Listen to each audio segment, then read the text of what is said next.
Good morning. मैंने कहा better हो।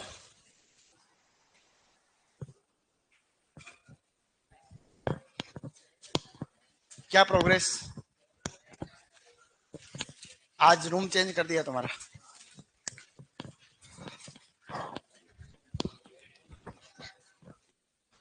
सुबह सुबह तो कोई दिक्कत नहीं, इन दोनों रूम के अंदर मजे आते हैं। दोपहर बाद समस्या आती है थोड़ी। चलो, धूप आती है, बहुत गर्मी होती है। अंडरस्टैंड।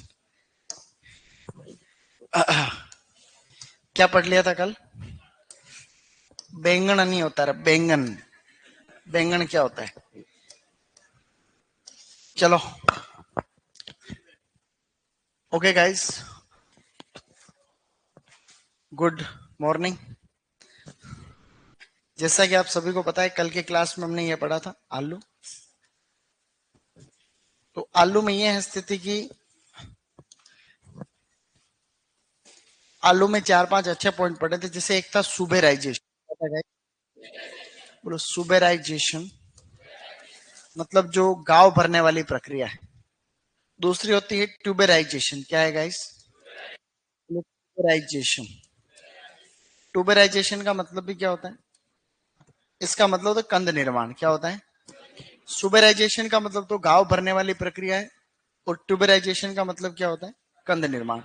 और आलू में ट्यूबेराइजेशन के लिए तापमान चाहिए 17 से 19 डिग्री सेंटीग्रेड। ये हमने कल पढ़ा था। एक प्रक्रिया है इसमें डी होल्मिंग। क्या होता है गाइस? डी होल्मिंग। डी होल्मिंग शब्द का क्या मतलब होता है? इसके पौधे के ऊपर वाले भाग को या वायवीय भाग को हटाना, ताकि हम एफिड के प्रकोप को। इसके अलावा हमने और इसके अंदर जो है चीजें पढ़ी थी, जैसे कि बोलो सत्य आलू बीज, true potato seed, doctor Ramanujan. Doctor Ramanujan. Seed plot technique, doctor Pushkar Nath. ये भी अपने को याद है, ठीक है। किसमें हमने पढ़ रखी थी? इसके अलावा स्प्राउट सप्रेसेंट के रूप में काम मिले, बस CIPC लिया था ना कल। बोलो क्लोर प्रोफार्म, इसको क्या बोलते हैं अपन? बोलो क्लोर प्रोफार्म। और एक था मेलिक हाइड्रोजाइट। सही है। किसमें इसकी बायोफोर्टिफाइड किस्म कौन सी थी? बायोफोर्टिफाइड कुफरी मणिक। और आयरलैंड से इंट्रोड्यूस्ड कौन सी थी? Up to date. और कुफरी चिप्सोना या फिर कुफरी फ्राइसोना वगैरह क्या था? प्रोसेसिंग के लिए ठीक थी। फिर हमने उसमें कुछ रोग वगैरह भी पढ़े थे, ठीक है। बोलो अर्ली अगेती अंगमारी, अल्टरनेरिया सोलेनाई, पचेती अंगमारी, late blight, Phytophthora infestans, black scurf, Rhizoctonia solani. इसके अलावा बोलो wart disease, Synchytrium endobioticum, mosaic virus. Aphid फैलाता है इसको। इसके अलावा हमने इसमें और भी चीजें पढ़ी थी, जैसे कि कीट पढ़े। बोलो potato tuber moth, Phthorimaea operculella, cut worm, Agrotis ipsilon. इसके अलावा हमने क्या पढ़ा था? Golden cyst nematode. बोलो golden cyst nematode, Globodera rostochiensis. सही नहीं? इसके पहले हमने और पढ़े जो पढ़े, अब हम आगे बढ़ेंगे। हमने कल बैंगन लिखना स्टार्ट किया था। बैंगन में कुछ बातें हम पढ़ चुके थे। बैंगन के अंदर अब आपको लिखना है इंपोर्टेंट स्पीसीज। मैं लिख रहा हूं पहले, उसके बाद में तुम लोग पहले समझेंगे, फिर लिखते रहेंगे, जरूरत पड़ेगी तब। बाद में साथ में नहीं लिखना अभी कुछ देर के लिए। मैं कहूँ साथ में, किसमें साथ में लिख लेना फटाफट। किसमें अंशंट है इसमें? टमाटर की किसमें याद हुई तुम्हें? किस किसने यहां से लिखने के बाद घर पे एक भी बार टमाटर की किस्में वापस पढ़ी थी? किसी ने नहीं पढ़ी? पढ़ी थी वापस? अब पढ़ोगे तो ही तो याद होगा, बिना पढ़े कैसे याद हो सकता? देखो ये प्रजातियां थोड़ी ज्यादा लेवल वाली बता रहा हूँ, ठीक है। ज्यादा लोड नहीं लेगा कोई भी। जैसे ये बैंगन होता है, उसकी एक पूर्वज प्रजाति होती है। पूर्वज को बोलते हैं एंसेस्टर। क्या कहते हैं? जैसे कोई पूर्वज हो, जैसे अपने भी पूर्वज। तुम्हें भी तो पूर्वज, तुम्हारे भी पूर्वज हैं, कोई न कोई तो है ही, नहीं तो कहां से आए? सही नहीं? इसका पूर्वज है सोडाम एप्पल। क्या है गाइस? सोडाम एप्पल करके इसका पूर्वज है। और उसका नाम है सोलेनम इनकानम। क्या नाम है गाइस? हाँ बोलो, सोलेनम इनकानम। सोलेनम इनकानम ये इसकी पूर्वज प्रजाति। बड़े एग्जाम में ये खूब आती है प्रजातियां, सुपरवाइजर में आए गारंटी नहीं है, लेकिन आ सकती संभावना है। ठीक है, पहली प्रजाति। दूसरी एक इसमें बीमारी होती है लिटिल लीफ। क्या होती है गाइस?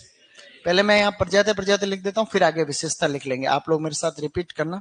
जैसे अच्छा उधर प्रजातियां लिखी हुई है, तो अपने काम करते हैं। एंसेस्टर तो लिख दिया जो लिख दिया, अब मेरे साथ रिपीट करना, ठीक है? बोलो, सोलेनम, सोलेनम सिसिम्ब्री फोलियम। तो सिसिम्बरी फोलियम ये एक प्रजाति। क्या है गाइस?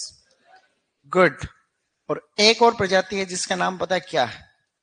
उसका नाम है, बोलो, सोलेनम ओरिकुलेटम। बोलो, ओरिकुलेटम। वैज्ञानिक नाम तुम्हें याद हो जाते हैं फटाफट? हो जाते नहीं हो जाते? नहीं हो जाते? बोलो, सोलेनम खासियनम, सोलेनम खासियनम। देखो इसमें यूं है कि इसकी मुख्य बीमारी, इसकी बैंगन की मुख्य बीमारी है लिटिल लीफ। क्या है वो? लिटिल लीफ इसमें तो नहीं होती, बिल्कुल होती ही नहीं। ठीक है, लिटिल लीफ प्रतिरोधी प्रजाति है। क्या है ये गाइस? बोलो, लिटिल लीफ प्रतिरोधी प्रजाति, लिटिल लीफ रेजिस्टेंट। ठीक है, रेजिस्टेंट का मतलब बिल्कुल होती नहीं। और इसके अंदर भी पहले होती थी, धीरे धीरे धीरे धीरे इसमें इम्यूनिटी डेवलप हो गई, तो ये भी एक प्रकार से प्रतिरोधी होगी। ये भी लिटिल लीफ इम्यून हो गया सिस्टम। क्या हो गया गाइस? बोलो, little leaf immune species. Immune का मतलब है प्रतिरक्षित। अब इसके अंदर नहीं होती है बीमारी, तो प्रतिरक्षित। तो प्रश्न आएगा, लिटिल लीफ प्रतिरक्षित प्रजाति कौन सी है? तो वो लिटिल लीफ इम्यून है, सोलेनम ओरिकुलेटम। सोलेनम खासियनम। बोलो, कीड़ा खा जाएगा, कीट खा जाएगा। तो खासियनम से खा जाएगा, याद रखना, ठीक है? उस कीट का नाम है तना और फल छेदक। क्या नाम है? बोलो, तना एवं फल छेदक। कीट का नाम है तना एवं या तना व फल छेदक। क्या नाम है? पहले सही लिखा था, बोलो, तना व फल छेदक प्रतिरोधी। तना और फल छेदक प्रतिरोधी है। समझ गए तुम लोग? ये मैंने प्रजाति थोड़ी ज्यादा लेवल में लिखा रहा हूँ, कोई घबराए नहीं, याद नहीं हो तो टेंशन नहीं है, लेकिन ये बड़े एग्जाम में आजकल ट्रेंड चल रहा है। देखो अभी एआरओ के अंदर आए हुए क्वेश्चन है, एग्रीकल्चर रिसर्च ऑफिसर में आए हुए क्वेश्चन है, डबल एआरओ के अंदर, पीएचडी के अंदर, तो क्वेश्चन तो ये आ रहे हैं आजकल। समझ रहे हो मेरी बात? तो अपन थोड़ा भविष्य को, भविष्य से डरते हुए हम लिख रहे हैं। मेरी समझ रहे हो बात? बोलो, कीट खाता है इसलिए खासियनम। क्या है? बोलो, तना और फल छेदक कीट है ये। तो कीट में क्या याद रखोगे? खास। बोलो, ancestor Solanum incanum, Solanum sisymbriifolium, little leaf resistant, Solanum auriculatum, तना और फल छेदक प्रतिरोधी। ओरिकुलेटम का ये था, सॉरी, ओरिकुलेटम का था इम्यून। क्या था? और ये रेजिस्टेंट है, इम्यून रेजिस्टेंट, उससे कोई दिक्कत नहीं, रट लेना, ठीक है? अब एक खास चीज और है, एक प्रजाति और लिखा देता हूं मस्त वाली। बताओ उसका क्या नाम है? बोलो, सोलेनम टोरवम या टोरम। सोलेनम टोरम एक प्रजाति है जंगली। ये सभी जंगली है, इनमें कोई बड़े बड़े बैंगन थोड़ी ना लगते हैं, छोटे बैंगन लगते हैं, थोड़े लंबे ऐसे अव्यवस्थित। कोई जंगल टाइप, जंगल मंगल नहीं है बिल्कुल।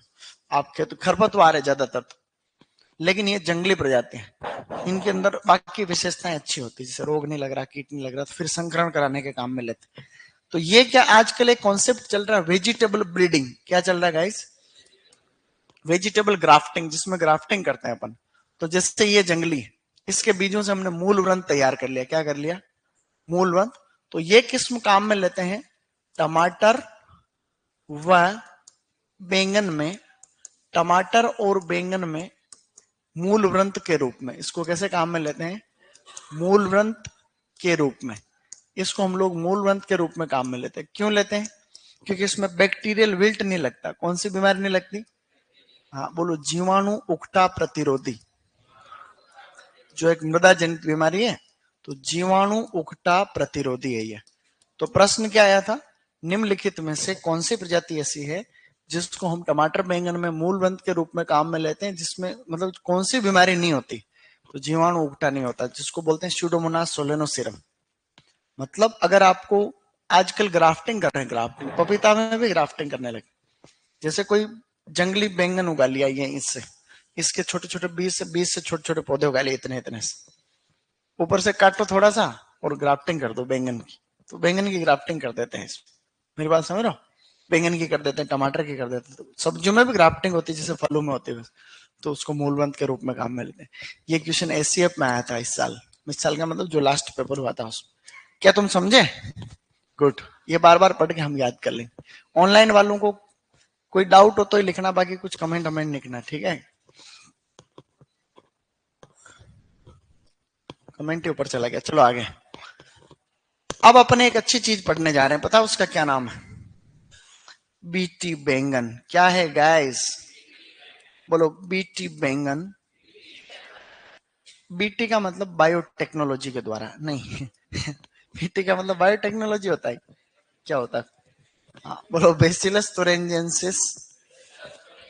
Bacillus thuringiensis. तो बीटी बैंगन एक प्रकार का ट्रांसजेनिक बैंगन है। क्या है गाइस? हाँ, इसकी विशेषता यह है, ये माइको कंपनी ने बनाया। किसने बनाया? बोलो माइको कंपनी द्वारा विकसित।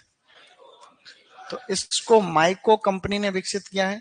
इसके अंदर जो जीन डाला है उस जीन का नाम है क्राई 1 AC। कौन सा जीन डाला?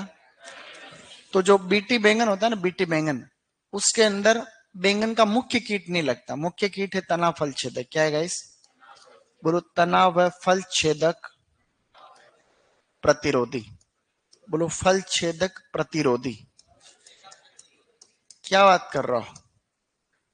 थोड़ा सा मैं तुम्हें बायोटेक्नोलॉजी के बारे में भी बताऊं क्या? इसके बाद में लिखेंगे थोड़ा, ठीक है? देखो ये लंबी चौड़ी कहानी। बायो ये अभी भारत में आप देख रहे हो, आपने नाम सुनी रखा है जेनेटिकली मॉडिफाइड क्रॉप्स। क्या है गाइस? बोलो genetically modified modified organism. Genetically modified organism जिनको बोलते हैं जीएमओ। क्या कहते हैं? देखो ये जेनेटिकली मॉडिफाइड का मतलब ये होता है कोई भी आदमी, जैसे ये क्या है? कोई आदमी। ये क्या है? कोई प्लांट। मतलब कोई भी ऑर्गेनिज्म है, उसकी आनुवंशिकी में हम लोग बदलाव कर देते। क्या कर देते? जैसे इंसान का डीएनए, शरीर, कोशिकाएं, कोशिकाओं के अंदर क्या होता है? कोशिकाओं के अंदर कोशिकांग के अंग होते हैं, उसमें केंद्रक, केंद्रक में होते हैं अपने क्रोमोजोम, क्रोमोजोम के अंदर जीन, डीएनए। तो डीएनए जो है गाइस, अब उस डीएनए के अंदर बदलाव कर देते हैं। जैसे ये डीएनए, ये क्या है? ये डीएनए। जैसे इस डीएनए में पहले तो जीन की पहचान करते हैं कि भाई क्या है क्या नहीं। इस जीन जो डीएनए है, इस डीएनए के अंदर हम लोग एडिटिंग कर लेते हैं। क्या कर लेते? Gene editing. जीन एडिटिंग मतलब जैसे यहां पर कोई जीन है, उसको हटा भी सकते हैं और वहां नया जीन डाल भी सकते हैं। जीन एडिटिंग का मतलब उसको एडिट कर सकते हैं अपने आवश्यक, अपने अपने इंटरेस्ट के हिसाब से। तो जो ये सब करके क्रॉप बनते हो या पौधे बनते हैं या जीव बनते हैं, उनको बोलते हैं जेनेटिकली मॉडिफाइड। क्या कहते हैं? हाँ, ये अच्छी बात भी है तो बुरी बात, इसके पक्ष विपक्ष दोनों ही है। अब अपन इंसानों की बात नहीं करें, खाली प्लांट्स की बात करें। किसकी बात करें? जैसे आज दिन तक विश्व भर में ऐसा हुआ है कि जो भी आनुवंशिक रूप से परिवर्तित फसलें होती हैं, इनको बोलते हैं आनुवंशिक रूप से परिवर्तित फसलें, जेनेटिकली मॉडिफाइड क्रॉप्स, उनका विरोध होता है हमेशा। जैसे कोई सरकार या कोई कंपनी ने कोई क्रॉप बने, बीटी बैंगन बना लिया, तो बीटी बैंगन का खूब विरोध है। 2009 के अंदर भारत सरकार ने अनुमति दे दी इसकी खेती कि भाई बीटी बैंगन है, इसकी खेती की अनुमति दे दी सरकार। लेकिन विरोध इतना हुआ कि 3-4 महीने बाद में वापस सरकार ने इसको बैन कर दी। मतलब बीटी क्रॉप को लोग बाग कम पसंद कर रहे हैं, जबकि है अच्छी बात है या बुरी बात, ये एक एक चर्चा का विषय है। लेकिन एक बात मैं जो कहना चाह रहा हूं वो ये है कि प्लांट है, इस प्लांट के किसी भी डीएनए में हमने बदलाव कर दिया, जो बदलाव पौधे के अंदर कई वर्षों बाद में होता, हजारों साल लगते हैं, वो आपने तुरंत ही कर दिया उस। तो लोग तर्क ये देते हैं कि आपने इस जीन की, इस पौधे की आनुवंशिकी बदल दी, इसके अंदर कोई दूसरा जीन डाल दिया। वो जीन आप लोग बैक्टीरिया से लेके आए। कहां से लेके? बेसिलस थुरिंजियंसिस जो बैक्टीरिया है, सोइल बैक्टीरिया, आप उसका जीन लाए और पौधे में डाल दिए। अब ये पौधा आने वाले टाइम पे कैसा व्यवहार करेगा, आपने इसकी आनुवंशिकी बदल दी, जो प्रकृति ने नहीं बनाई थी आपने, तो ये आज के 10, 20, 50, 100 साल बाद में कैसा व्यवहार करेगा आपको क्या ही पता। जो पता चला कि जो बीटी बैंगन जो भी खा रहा है उसमें नपुंसकता आ जाएगी आने वाले टाइम। तो पता चला भारत में सब लोग बैंगन खा रहे हैं, बीटी बैंगन खा रहे हैं। 50 साल बाद क्या हुआ, धीरे धीरे धीरे धीरे सब लोग नपुंसक हो गए, तो पूरा देश नक्शे से खत्म हो जाता। होता नहीं होता? जैसे सब ज्यादा धीरे धीरे धीरे धीरे आते हैं प्रभाव से। तो पहले इसकी ट्रायल लगती है, 10 साल 20 साल 30 साल तक ट्रायल लगती है, जैसे कंपनी रिसर्च करती है और रिसर्च करती है और वो ये बताने की कोशिश करती है कि इसके कोई भी गलत प्रभाव नहीं, जबकि होते भी हों। जैसे कि दुनिया के कई देशों में बीटी फसलों का बहुत प्रचलन है, बीटी बैंगन है, बीटी सरसों है, बीटी मक्का है, बीटी कपास तो जैसे अपने यहाँ भी हो ही रहा है। बीटी कपास तो अपने यहाँ हो रहा 2002 के बाद, उसके अलावा कोई दूसरी क्रॉप। अभी बीटी सरसों पे बहुत फोकस चल रहा है, बीटी सरसों को थोड़ी मान्यता मिली भी है अभी 1 साल पहले। तो बात यह है कि भाई कि आप जेनेटिकली मॉडिफाइड कर देते हो, तो ये एक चर्चा का विषय बन जाता है बहुत बड़े स्तर पे। तो अब यूं है कि ये सारा जो अप्रूवल करने का काम करता है ना, तो ये आपको ये जो भी बीटी फसलें होती है उनको उनका मूल्यांकन करने का, उनको स्वीकृति देने का काम, उनको स्वीकृति प्रदान करने का काम कौन करता है? Genetic engineering appraisal committee. कौन करता है guys? Genetic engineering appraisal committee. ये भारत सरकार की एक कमेटी, इसका पूरा नाम लिख रहा हूं यहाँ पे, बोलो जेनेटिक बोलो engineering appraisal committee. Genetic engineering appraisal committee, ये जो कमेटी है गाइस, ये इस पूरे मैटर को देखती है कि भाई कौन से आवेदन होते हैं। जैसे हर साल कोई, जैसे माइको कंपनी ने सिस्टम कोई नई फसल बनाई तो उसके सामने रखी, उसके कमेटी के सामने रखी कि हमारे ये इसको अप्रूव करो। तो कमेटी पूरा देखती है, फिर अप्रूव कर देती, फिर खेती चालू हो जाती है इसकी। लेकिन अप्रूव कर नहीं रही ना अभी कई साल से। अब इसको बोलते हैं हम लोग, इसका पूरा नाम क्या है, इसकी हिंदी भी लिखेंगे अपन बाद में, मैं बोल के लिखाऊंगा इसकी। तो आनुवांशिक अभियांत्रिकी मूल्यांकन समिति, सही नहीं ये। अब प्रश्न क्या आता है कि ये समिति कौन से मंत्रालय के अंडर में काम करती? तो ये मंत्रालय का नाम है, हिंदी में लिख रहा हूं ये, तो ठीक है, बोलो पर्यावरण वन एवं जलवायु परिवर्तन मंत्रालय। हाँ बोलो, जलवायु परिवर्तन मंत्रालय। समझ गए तुम लोग? क्या कोई छोटी बात है क्या? फिर क्या मतलब? यूं है कि भाई ये जो फसलें बनाई है, अब प्रश्न क्या आता है भाई, ये जो जेनेटिक इंजीनियरिंग अप्रेजल कमेटी कौन से मंत्रालय के अंडर में काम आती है? पहला ऑप्शन आता है कृषि मंत्रालय। क्या आता है? जैसे कि यूं आता है कि बीटी फसलों को अप्रूवल या स्वीकृति देने का काम इस समिति का है। यह समिति किस मंत्रालय के अंडर में आती है? तो पहला ऑप्शन आएगा कृषि एवं किसान कल्याण मंत्रालय, वो तुम वही कर आओ। जबकि आता कौन सा है उसका? पर्यावरण, यानी ministry of environment, forest and climate change. अब यूं है कि एक्चुअली क्या दो चीजें हम पढ़ रहे हैं खाली जनरल नॉलेज। बोलो बायोटेक्नोलॉजी,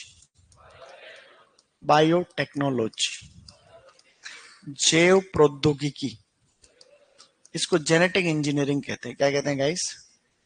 देखो यूं होता है इसमें एक दो चीजें। इसका मतलब क्या है? इसका मतलब है कि आपने किसी भी प्लांट के डीएनए के अंदर उलटफेर करनी है आपको, ठीक है? इसके लिए तकनीक चाहिए, लैब में होते हैं सारे काम, बहुत ही बड़े स्तर पे व्यवस्थित काम होते हैं इसमें। अब ये जो बायोटेक है गाइस, इसके अंदर कुछ जीवाणु बहुत काम में आते हैं। जीवाणु, उन जीवाणु को हम लोग वाहक के रूप में काम में लेते हैं। जैसे वाहक, जैसे कि ये आपके सामने प्लांट है, क्या है गाइस? इसके अंदर आपको बदलाव करना है। ये कोई भी जीवाणु है, क्या है गाइस? शॉर्ट में बता रहा हूं, बहुत शॉर्ट में। ये जीवाणु है, इस जीवाणु का कोई भी जीन है, क्या है? वो इस पौधे में चला जाए। जैसे मान लो ये बीटी, क्या है गाइस? बीटी मान लो कोई बेसिलस थुरिनजेंसिस कोई जीवाणु है, उसका कोई भी जीन, वो जीन उस पौधे तक पहुंचाना है।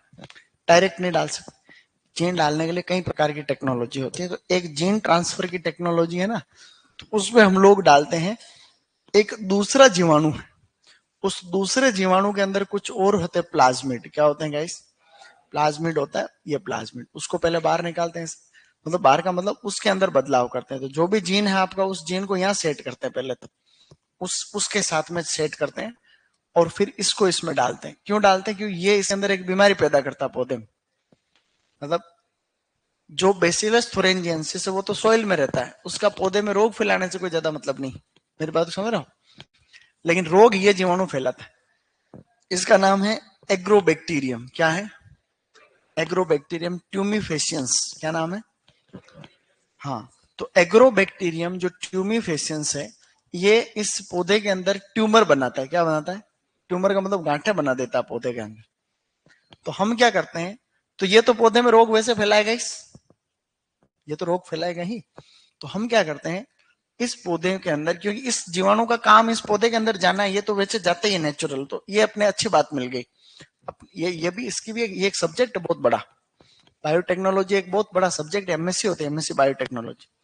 तो इसमें क्या होता है कि पता करते हैं पहले पूरा कि कौन से जीवाणु काम का है। तो सारे जीवाणु तो करोड़ों है, तो सारे जीवाणु थोड़ी को वेक्टर के लिए काम में नहीं ले सकते। इसको ले रहे हैं। क्यों ले रहे हैं? कि ये पौधे के अंदर पहले से ही रोग पैदा कर रहा है, इसका मतलब ये प्लांट के अंदर तो जाता ही है। तो हमने क्या करा कि इस जीवाणु को पकड़ लिया और इस जीवाणु का जो डीएनए है उसको उसके अंदर हमने एडिट क्या किया। हमारे जो भी काम की चीज थी, जीन था, जैसे ये कोई भी जीन था, ये जीन हमने लिया और इस पौधे में जो रोग पैदा करने की क्षमता थी ना इस जीवाणु में, तो इस जीवाणु के अंदर से वो जीन हमने हटा दिया और उसकी जगह काम का जीन डाल दी। मतलब इस पौधे के अंदर जो भी रोग फैलाने वाला जीन था, इस जीवाणु को थोड़ी पता, जीवाणु का तो काम है उधर जाना, अब अंदर क्या जा रहा है उसको नहीं पता।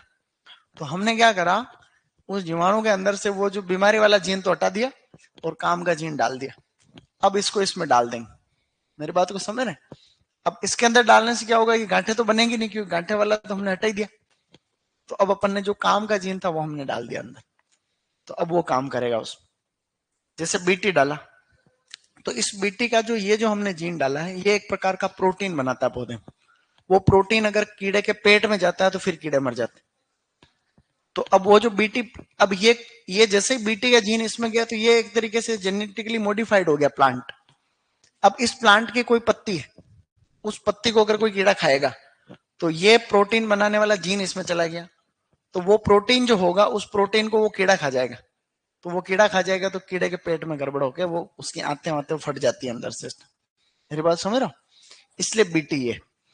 तो अब इसमें कौन से जीवाणु को हम लोग वाहक के रूप में काम में ले सकते हैं, ये तो ये अपन दो नाम मैं आपको यहाँ पे लिखा दूंगा या मैं लिख के देता हूं। जैसे एक तो हम लोग इसके अंदर लेते हैं, बोलो एग्रोबैक्टीरियम, एग्रोबैक्टीरियम ट्यूमिफेसियंस, बोलो ट्यूमिफेसियंस, ट्यूमिफेसियंस। इनकी अंग्रेजी है, मैं तो ऐसे लिख रहा हूं हिंदी में, ठीक है। बोलो एग्रोबैक्टीरियम, वापस से बोलो एग्रोबैक्टीरियम राइजोजीनस, बोलो राइजोजीनस या राइजोजिन्स। ये दो बैक्टीरिया है, ये दो बैक्टीरिया जो वाहक है। मैंने यहाँ वाहक लिखा ना, देखो वाहक का मतलब ये काम कर रहे हैं इधर उधर। ये तो बीमारी जो कर रहा था उसको बोलते हैं क्राउनी गोल डिजीज। क्या बोलते हैं? बोलो क्राउनी गोल। क्राउनी गोल का मतलब गांठ बनाने वाले। क्या है गाइस? क्राउनी गोल रोग पैदा करता है पौधों के अंदर, और ये करता है हेरी रूट। ये कौन सी बीमारी पैदा करता है? हेरी रूट का मतलब इसके अंदर जो है, जैसे पौधे में जाएगा तो पौधे के अंदर छोटे छोटे छोटे छोटे जड़ों के अंदर बाल जैसी वो सिराएं बन जाती है, बाल जैसी। हेरी का मतलब हेयर लाइक रूट हो जाती है, जो जड़ें जो है ऐसे हो जाती है। ये रोग पैदा करता है। ज्यादातर ऊपर वाला काम में आता है। कौन सा काम में आता है? ये तो मैंने क्या कर लिया यहाँ पे, ये मैंने वाहक का नाम लिख लिया। ये दो ही आजकल सबसे ज्यादा काम में आने वाले वाहक। अब एक आपको दो चीजें और याद रखनी, दो एंजाइम जो इस प्रोसेस में सबसे ज्यादा काम में आते। ठीक है, ज्यादा बोर थोड़ी हो रहे तुम लोग हैं? हैं? कौन कौन बोर हो रहा? हाथ खड़ा करो, हाथ खड़ा करो। तुमको तो उससे क्या सही चुनाव हो जाएगा ना। लेकिन ये चीजें बहुत काम की, मैं तुम बहुत शॉर्ट में बता रहा हूँ। फिर बच्चे जो बायोटेक्नोलॉजी पढ़ते हैं अपने यहाँ, तो उनकी क्या हालत होती है? हैं? क्या हुआ? क्या पीबीआर? क्या चीज? मैं यूं कह रहा हूं कि भाई ये मुख्य रूप से वाहक है, इसके अलावा और भी कई सारी चीजें वाहक के रूप में काम में आती। जैसे वाहक में ये जो प्लाज्मिड अपन काम में ले रहे हैं इन दोनों का, इनकी जगह 7-8 चीजें हैं जो हम काम में लेते हैं इसके लिए बैक्टीरिया, लेकिन सबसे अच्छा तरीका ये है। मतलब जैसे मेरी बात को तुम समझो वापस, अभी चीज ये तो मैं बता के मानूंगा है, क्योंकि बात अधूरी है ना अभी, और समझने वालों के लिए तो अच्छा है, नहीं तो वाह कुछ बोलो क्या, तुम्हें क्या ही लेना, तुम तो चाह रहे हो, तुम्हारी क्या इच्छा पता है कि ऐसा मंत्र बता दो जिससे हम सुपरवाइजर बन जाए, बस हम मेहनत नहीं करना चाहते, हम सीखना भी नहीं चाहते। ये है सिस्टम। मतलब आदमी सबसे सरल तरीका खोजता है, ऐसा कोई मंत्र है, कोई मंत्र बता दें जिसको पढ़ूं जाते हैं सुपरवाइजर में सिलेक्शन, ऐसे सीखने की इच्छा तो होनी चाहिए। हाँ सर और बताओ, और अभी मैं रघुनाथपुरा बता रहा हूँ तो बच्चे हिलते नहीं, सर और बताओ ऐसा कर, वो तुम्हारे में उनमें फर्क है। वो तो दो एंजाइम है, एक तो मैं लिख रहा हूं यहाँ पे, हाँ ठीक है, बोलो रेस्ट्रिक्शन, रेस्ट्रिक्शन एंडोन्यूक्लियस, बोलो एंडोन्यूक्लियस। एक एक तो ये एंजाइम, एक एंजाइम लास्ट और लिख रहा हूं, बोलो डीएनए लाइगेज, बोलो डीएनए लाइगेज। अब बस ये दो, ये लास्ट यहीं तक खत्म कर रहा हूं, इसलिए घबराओ मत। इसका काम है डीएनए को काट, क्या काम है, हाँ डीएनए को विशेष, ये आगे लिख दूंगा, मैं बोल दूंगा, डीएनए को काटना, और इसका काम है डीएनए को जोड़ना। क्या काम है गाइस, मतलब आपको जैसे ये डीएनए है, इसको यहां से काटना है तो ये काटेगा, और ये क्या करेगा फिर वापस आपने नया लगा के जोड़ देगा। ये दोनों एंजाइम है, यहां तक तो याद रहेगा नहीं रहेगा, एक बार थोड़ा लिखो फिर मूड फ्रेश हो जाएगा, फिर आएगा, नहीं तो ओवरलोडिंग हो जाएगी।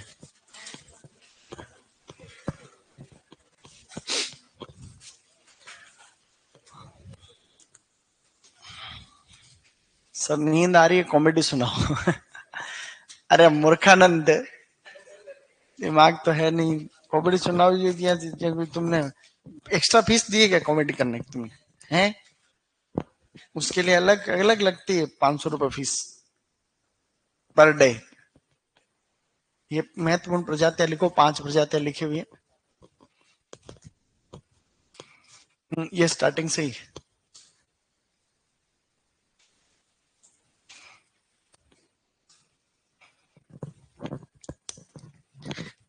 12 के अंदर लहसुन बहुत ज्यादा होता, 12 में, तो 12 में उत्कृष्टता के अंदर खुलेगा लहसुन आने वाले टाइम पे, बजट में ये कहा गया है।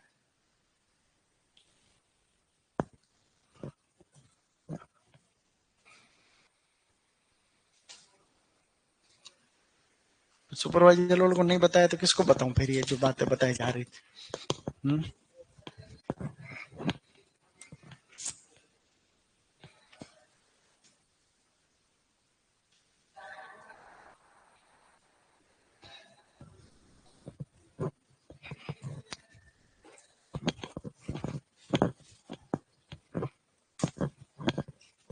जल्दी जल्दी उतार लो फर्स्ट फर्स्ट।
चलो आगे बढ़ो, गुड, लिख लिया।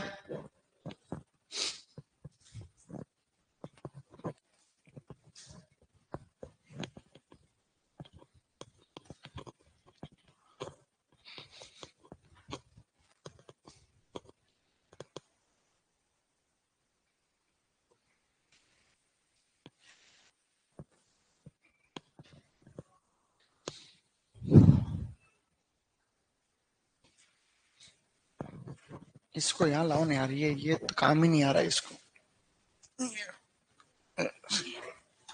यूं रहता ठीक रहता। तुम्हारा अड्डा थोड़ी आ रहा है, तुम्हारा आ रहा है। अड्डा आ जाता तो दिखता नहीं नहीं।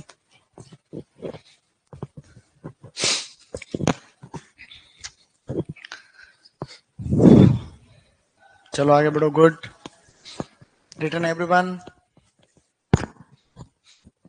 सुबह क्या पहली क्लास में ये होता भी है, खैर पहली क्लास में नींद आती है, कोई शक नहीं है इसमें। ना के कौन कौन आता, पक्की बात बताओ ना के। देखो अब आधे हाथ भी खड़े नहीं हो रहे। नींद नहीं आएगी तो क्या होगा।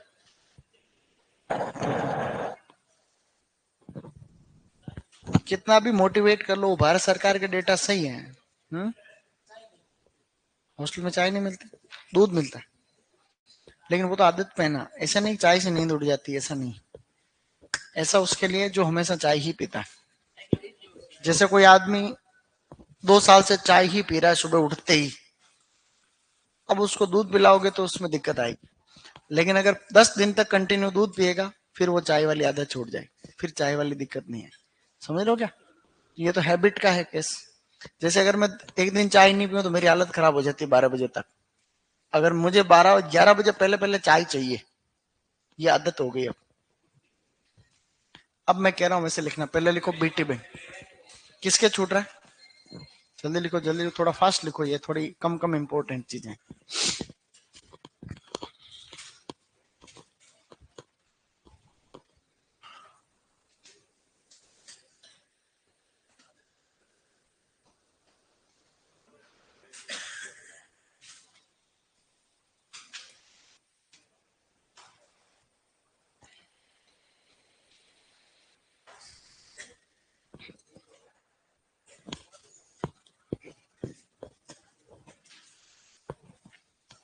अब आपको क्या लिखना है, ये लाइन लिखनी ऊपर वाली, फिर मैं बोल रहा हूं।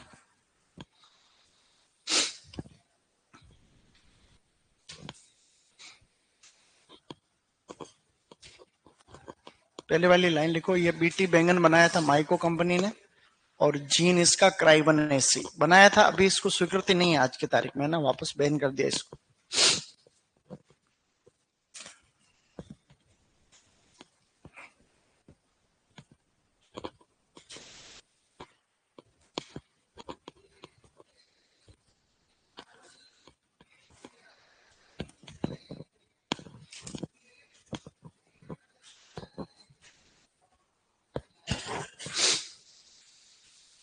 डन। अब नीचे नोट करके लाइन लिखनी, नोट करके लाइन लिखनी है। लिखो आनुवंशिक रूप से, नीचे नोट करके लाइन लिखो, आनुवंशिक रूप से परिवर्तित फसलों, आनुवंशिक रूप से परिवर्तित, आनुवंशिक रूप से परिवर्तित फसलों, ब्रैकेट में लिखना जीएम फसलें। आनुवंशिक रूप से परिवर्तित फसलों, कोष्टक में लिखना जीएम फसलें, जीएम फसलें, ठीक है। बीटी वगैरह उसी में आता है। आनुवंशिक रूप से परिवर्तित फसलों, कोष्टक में लिखना था जीएम फसलें, जीएम फसलें, जीएम, जीएम फसलें, फसलें अंदर ही लिखना था ब्रैकेट में, फसलें फसलें दो हो गया। सही नहीं,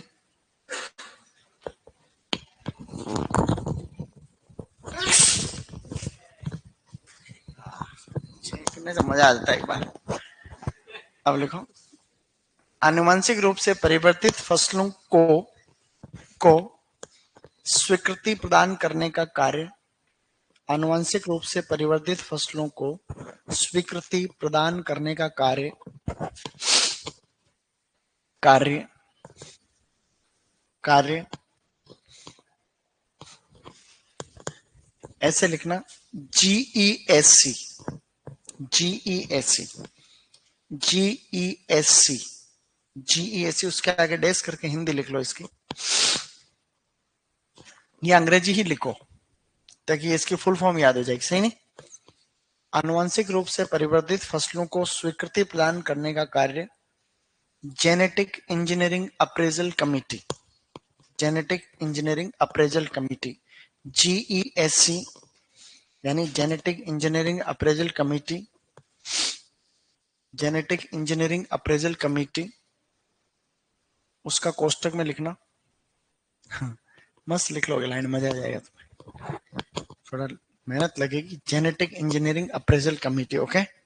अब इसके कोष्टक में लिखना है इसी का हिंदी, आनुवंशिक अभियांत्रिकी, आनुवंशिक अभियांत्रिकी मूल्यांकन समिति। मैंने ये बोला था कि आनुवंशिक रूप से परिवर्तित फसलों को स्वीकृति प्रदान करने का कार्य जीईएससी मतलब जेनेटिक इंजीनियरिंग अप्रेजल कमेटी, कोष्टक में लिखना था आनुवंशिक अभियांत्रिकी मूल्यांकन समिति, कोष्टक बंद। आनुवंशिक अभियांत्रिकी मूल्यांकन समिति, कोष्टक बंद।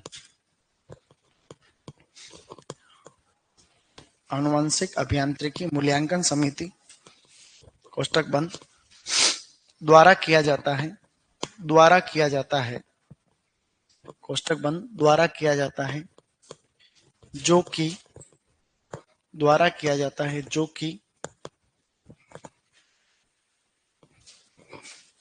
कि पर्यावरण वन एवं, ये लिखा हुआ है पर्यावरण वन एवं जलवायु परिवर्तन मंत्रालय के अधीन कार्य करती है, अधीन कार्य करती है। पर्यावरण वन एवं जलवायु परिवर्तन मंत्रालय के अधीन कार्य करती है, जो कि पर्यावरण वन एवं जलवायु परिवर्तन मंत्रालय के अधीन कार्य करती, के अधीन कार्य करती है। ओके, कितनी बढ़िया लाइन लिखी, मजा नहीं आ गया तुम्हें? ये क्वेश्चन बहुत आता है पीजीवीजी में, खूब आते हैं क्वेश्चन। क्या क्वेश्चन आता है कि कमेटी कौन से मंत्रालय के अंडर? मैंने पूरी लाइन क्या बोली, मैं इसको रिपीट भी कर सकता हूँ वापस, कि आनुवंशिक रूप से परिवर्तित फसलों यानी जेनेटिकली मॉडिफाइड क्रॉप्स को स्वीकृति प्रदान करने का कार्य जेनेटिक इंजीनियरिंग अप्रेजल कमेटी द्वारा किया जाता है, जो कि पर्यावरण वन एवं जलवायु परिवर्तन के अधीन कार्य करती है। ओके, अब लिखो नेक्स्ट पॉइंट। यहां तक डन है गाइस? अभी जनरल इंफॉर्मेशन ही चल रही है। ये कहां से आया? ओह, लिखो टॉपिक डालो बायोटेक्नोलॉजी, उसी के नीचे जस्ट उसी में लिखो बायोटेक्नोलॉजी, और उसमें काम में आने वाले दो जीवाणु, और उसमें आने वाले दो ये, ठीक है? इन दोनों के आगे मैं बोलूंगा वैसे लिखना, ठीक है?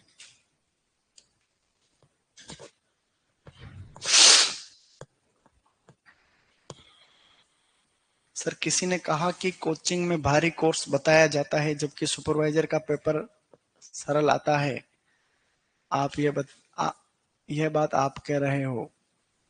हाँ, तो कोचिंग में तो भारी कोर्स ही कराया जाता है, तो जिसने तेरे को बताया उसी को पूछ लेता है कैसे सिलेक्शन होगा, सही नहीं? सर किसी ने कहा है कि, तो जिसने कहा है तो उसको पूछ ले रहे, और आगे की चीजें भी मेरे को क्यों पूछना, सही नहीं? मेरे को क्या ही पता रहेगा, किसी ने तेरे को क्या ही कहा है, किसी ने तो कोई तो कुछ भी कहेगा, सही नहीं? और उससे क्या ही लेना देना। तुम मेहनत कर रहे हो तो तुम जानो, तुम्हारा काम जाने, और मेहनत कभी भी व्यर्थ नहीं जाती, इसलिए ध्यान, सही नहीं? मेहनत जीतती है और बाकी बकवास हारती, तो इसलिए कीप वर्किंग। आगे बढ़ो। इन दोनों के आगे एक एक पॉइंट लिखना है, छोटा छोटा सा, इन दोनों का, DNA endonuclease and DNA ligase, tumefaciens and राइजोजीनस,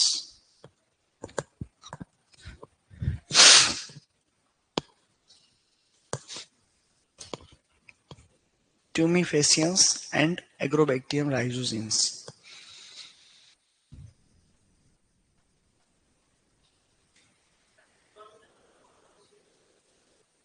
crown gall रोग,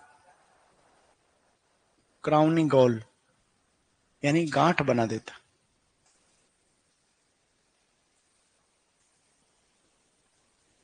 GALL है ना, गाल या गोल। नीचे फिर रेस्ट्रिक्शन एंडोन्यूक्लियस,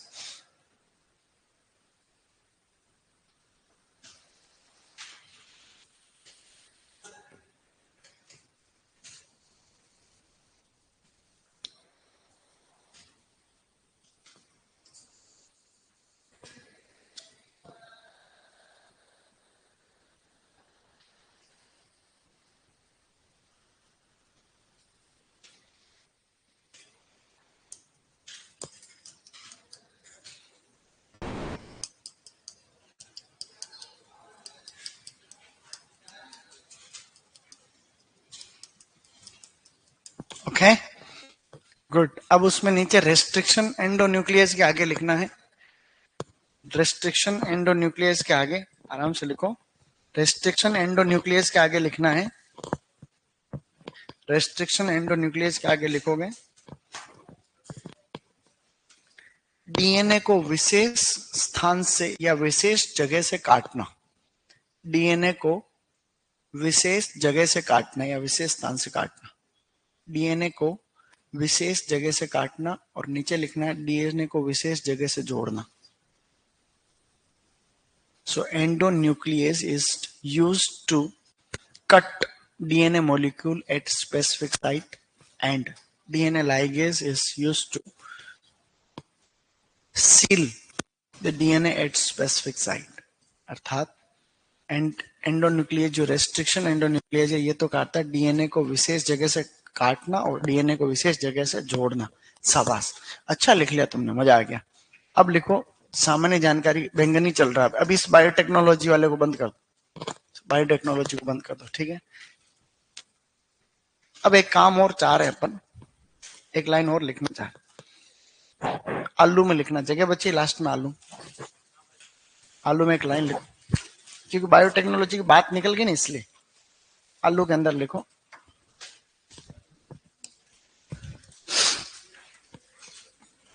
आलू के अंदर लिखना है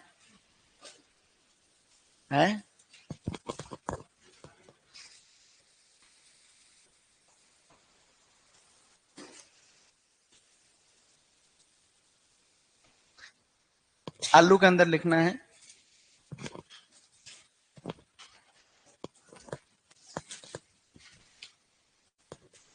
लिखो ट्रांसजेनिक। ये जो फसलें होती हैं जैसे बीटी बैंगन, बीटी कोन, ये ट्रांसजेनिक फसलें बोलते हैं। इनको क्या कहते हैं?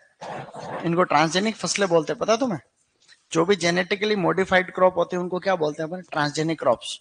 लिखो ट्रांसजेनिक आलू में, ट्रांसजेनिक आलू में पहला पॉइंट लिखना है, ट्रांसजेनिक आलू में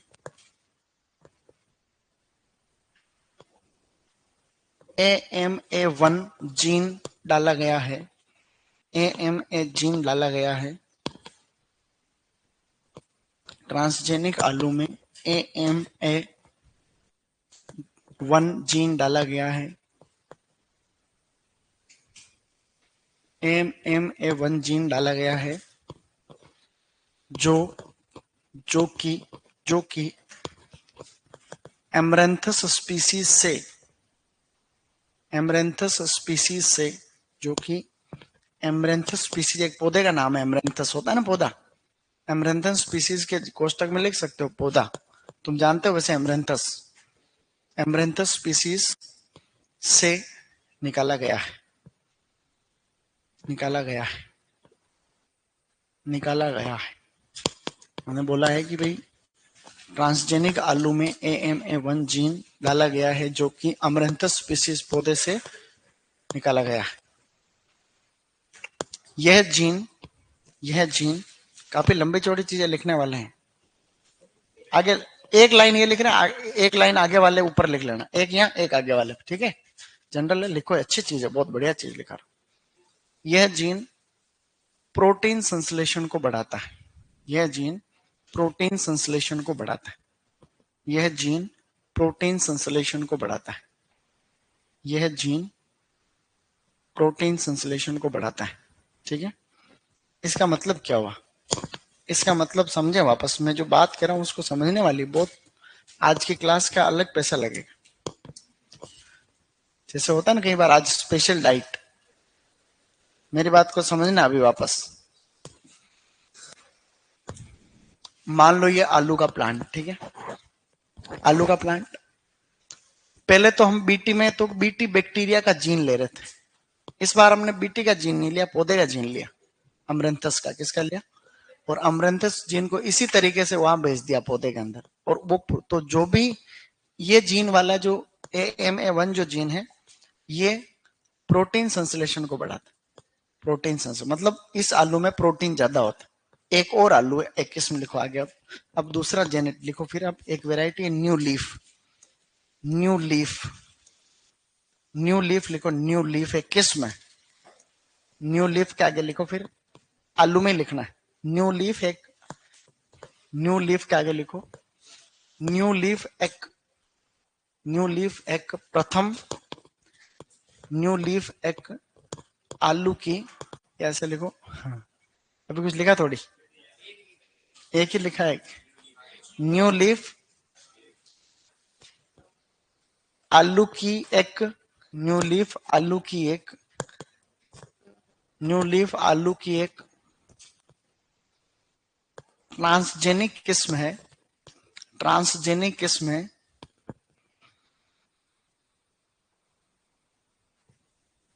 ट्रांसजेनिक किस्म है जिसमें जिसमें जिसमें क्राई वन, जिसमें क्राई वन बीटी वाला है ना, जिसमें क्राई वन जीन डाला गया है, क्राई वन बीटी जीन डाला गया है, क्राई वन बीटी वाला वही gene, cry one BT gene डाला गया है।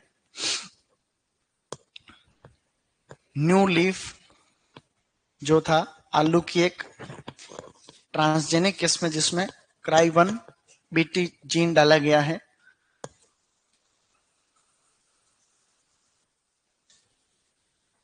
इस किस्म में पोटैटो ट्यूबर मोथ नहीं लगता, या यह किस्म पोटैटो ट्यूबर मोथ प्रतिरोधी है, या यह किस्म पोटैटो ट्यूबर मोथ प्रतिरोधी है, यह किस्म पोटैटो ट्यूबर मोथ प्रतिरोधी। एक कीड़ा और भी नहीं लगता, लेकिन मेन लिख लो आप। यह किस्म पोटैटो ट्यूबर मोथ प्रतिरोधी है, यह किस्म पोटैटो ट्यूबर मोथ प्रतिरोधी। अब कितनी काम की चीजें पढ़ ली अपन, सही नहीं? मतलब दो प्रकार के ट्रांसजेनिक आलू बना लिए, एक के अंदर तो प्रोटीन ज्यादा और एक के अंदर पोटैटो ट्यूबर मोथ नहीं लगता इस किस्म के अंदर, सही नहीं? अब वापस बैंगन पे आ जाओ। बैंगन की सामान्य जानकारी चली रही थी, ऐसे नहीं भूलना मत कि बैंगन पढ़ रहे हैं। बैंगन के आगे कल तुमने लिख लिया था बहुधा परपरागण वगैरह, उसमें लिखो अब बैंगन में कड़वापन, बैंगन में कड़वापन या विषैला तत्व लिखो। बैंगन अब मेरे साथ ही लिखो, बैंगन में कड़वापन या विषैला तत्व जो होता है उसे कहते हैं सोलेसोडीन, सोलेसोडीन, सोलेसोडीन जो कि एक प्रकार का ग्लाइको एल्केलॉइड है, जो कि एक प्रकार का ग्लाइको ग्लाइको एल्केलॉइड है, जो कि एक प्रकार का ग्लाइको एल्केलॉइड, ठीक है? तो बैंगन के अंदर जो कड़वापन या विषैला तत्व होता है वो सोलेसोडीन या ग्लाइको एल्केलॉइड के कारण होता है।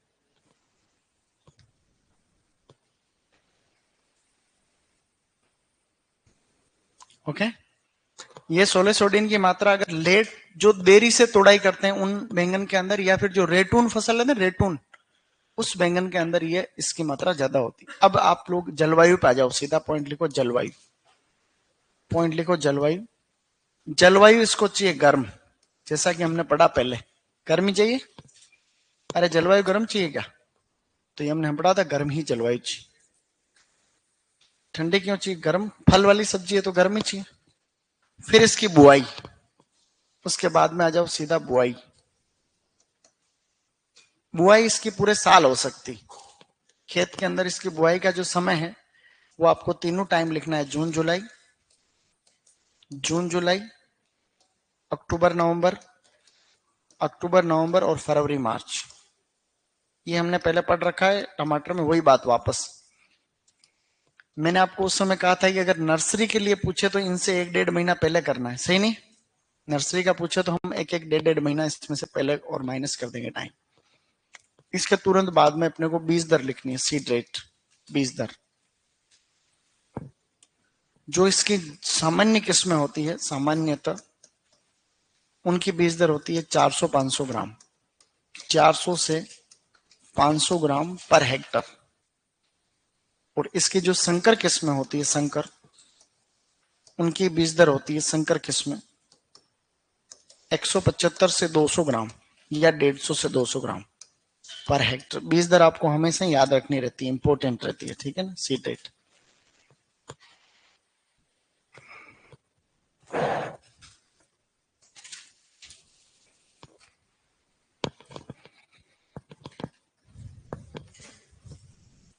ओके,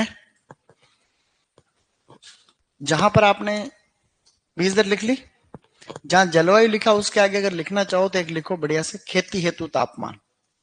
खेती हेतु तापमान है 21 से 27 डिग्री सेंटीग्रेड। 21 से 27 डिग्री सेंटीग्रेड। बैंगन की अच्छी खेती के लिए तापमान है 21 से 27 डिग्री सेंटीग्रेड तापमान। बैंगन की अच्छी खेती के लिए तापमान है 21 से 27। अब आगे बढ़ो। अब आपको एक मुख्य बिंदु लिखना है, मुख्य बिंदु। उसको एक सेकंड के लिए समझना फिर बढ़ना है। जैसे कि मुख्य बिंदु में क्या है, अगर आप इसमें बैंगन के अंदर 2 ppm 2,4-D का छिड़काव करते हो, किसका करते हो? 2,4-D। बैंगन में 2 ppm 2,4-D का छिड़काव करने से ये सब चीजें बढ़ती। क्या क्या चीजें बढ़ती हैं? सब चीजें ये वाली। एक तो इसमें पार्थेनोकार्पी बढ़ती है। क्या बढ़ती है? बोलो, पार्थेनोकार्पी बढ़ती है। अगेतापन बढ़ता है। अगेतापन का मतलब फसल जल्दी तैयार होती। इसके अलावा इसमें फल ठहराव बढ़ता है। क्या बढ़ता है? फल ठहराव बढ़ता है। और इसके अलावा इसकी उपज बढ़ती है। अल्टीमेटली क्या बढ़ती है? प्रश्न क्या आया हुआ है, निम्नलिखित में से किसके छिड़काव करने से बैंगन में पार्थेनोकार्पी, अर्लीनेस, फ्रूट सेटिंग और इल्ड बढ़ती है? तो उसमें क्या सही उत्तर था? ये। या तो इसको ऐसे लिख लो या लाइन बना के लिख लो। ऐसे समझ में आ गई बात? हाँ, तो इसको लिख लो, 2 ppm 2,4-D का छिड़काव करने से बैंगन में पार्थेनोकार्पी यानी बीज रहितता। पार्थेनोकार्पी का मतलब बीज रहितता। सर, आपके बारे में भूपेंद्र सिंह ने बताया, जैतारण। भूपेंद्र सिंह को याद करना। भूपेंद्र सिंह मेरा बेस्ट फ्रेंड, जिगरी दोस्त है मेरा। जिगरी में समझते हो तुम लोग? जिगरी मतलब बहुत बढ़िया दोस्त। जिगर का टुकड़ा होता है उसको जिगरी कहते, सही नहीं? तो भूपेंद्र सिंह मेरा बेस्ट फ्रेंड है। हम लोग कई साल तक रूममेट रहे। भूपेंद्र और हम लोग एक रूम में रहते थे। मस्त दोस्त है मेरा, सबसे बेस्ट फ्रेंड। उसका गांव खिनावड़ी है, जैतारण। तो भूपेंद्र मेरा दोस्त है। हम उसकी शादी में गए थे। शादी में हमारे गांव के पास है उसका ससुराल। नहीं नहीं, भूपेंद्र ही था। हाँ, भूपेंद्र ही तो थे वो। नहीं, उसका क्या है कि उसके क्या ससुराल वाले चित्तौड़ रहते, लेकिन उसकी शादी तो गाँव में हुई थी। तो वहां गए थे हम लोग। मस्त मस्त शादी में गए थे। राजपूतों की शादी में क्या मजा रहता है। तो वहां पे क्या है कि इनको दहेज बहुत देते हैं बेटो। राजपूतों में दहेज का बहुत भारी सिस्टम है। इसमें जो लड़का नौकरी लग गया तो लड़के वाले बहुत दहेज देते हैं, अंट शंट देते हैं। सोनार ओनार अंट शंट, सोनार गाड़ी ऐसे देते हैं। जितनी बड़ी नौकरी उतना ज्यादा दहेज। हालांकि दहेज एक प्रथा, दहेज लेना देना पाप। तो दहेज ना तो कभी लेवे ना कभी देवे, हम तो निंदा कर। हमारे मेवाड़ में ऐसा ना के बराबर। राजपूतों को और इनको छोड़ के दहेज हमारे समाज में जिससे कम है। हमारे यहाँ कुमाऊं समाज में, मेवाड़ के अंदर दहेज की इतनी प्रथा नहीं। मांग कोई नहीं करता, कोई भी। नहीं नहीं, सभी समाज में नहीं, कईयों में है दहेज का सिस्टम है। सेकापाटी में उधर टोटल दहेज। हाँ, मेवाड़ में काफी अपने कम है अपने यहाँ, लेकिन इनमें इनमें है, कई समाजों में है। तो दहेज ठीक बात नहीं लेना। उस डायलॉग के जैसे नहीं है कि भाई क्या आपका दहेज के बारे में क्या कहना है?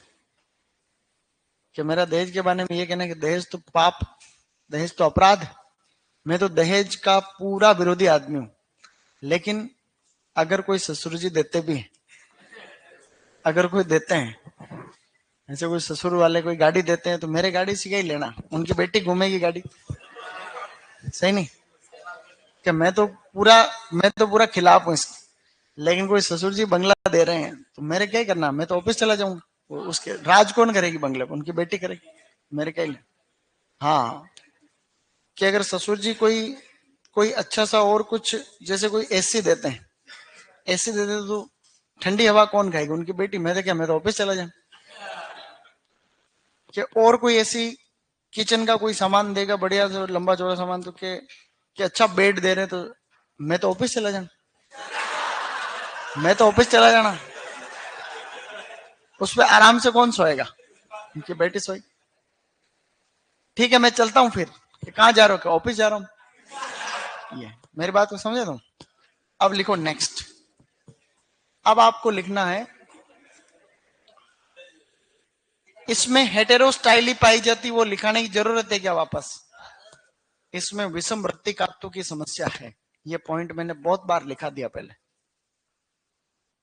परागण वाले तो एक लाइन लिख दो इसमें, वो एक लाइन ही लिखा रहे हैं, बाकी वो ट्रेनिंग प्रोनिंग में क्या पूरा बता दिया था फलन। तो इसमें क्या विषम लिखो, लिखो बैंगन में विषम वृत्तिकात्व, विषम वृत्तिकात्व यानी हेटेरोस्टाइली, हेटेरोस्टाइली बैंगन में विषम वृत्तिकात्व हेटेरोस्टाइली की समस्या पाई जाती है, की समस्या पाई जाती है बैंगन में,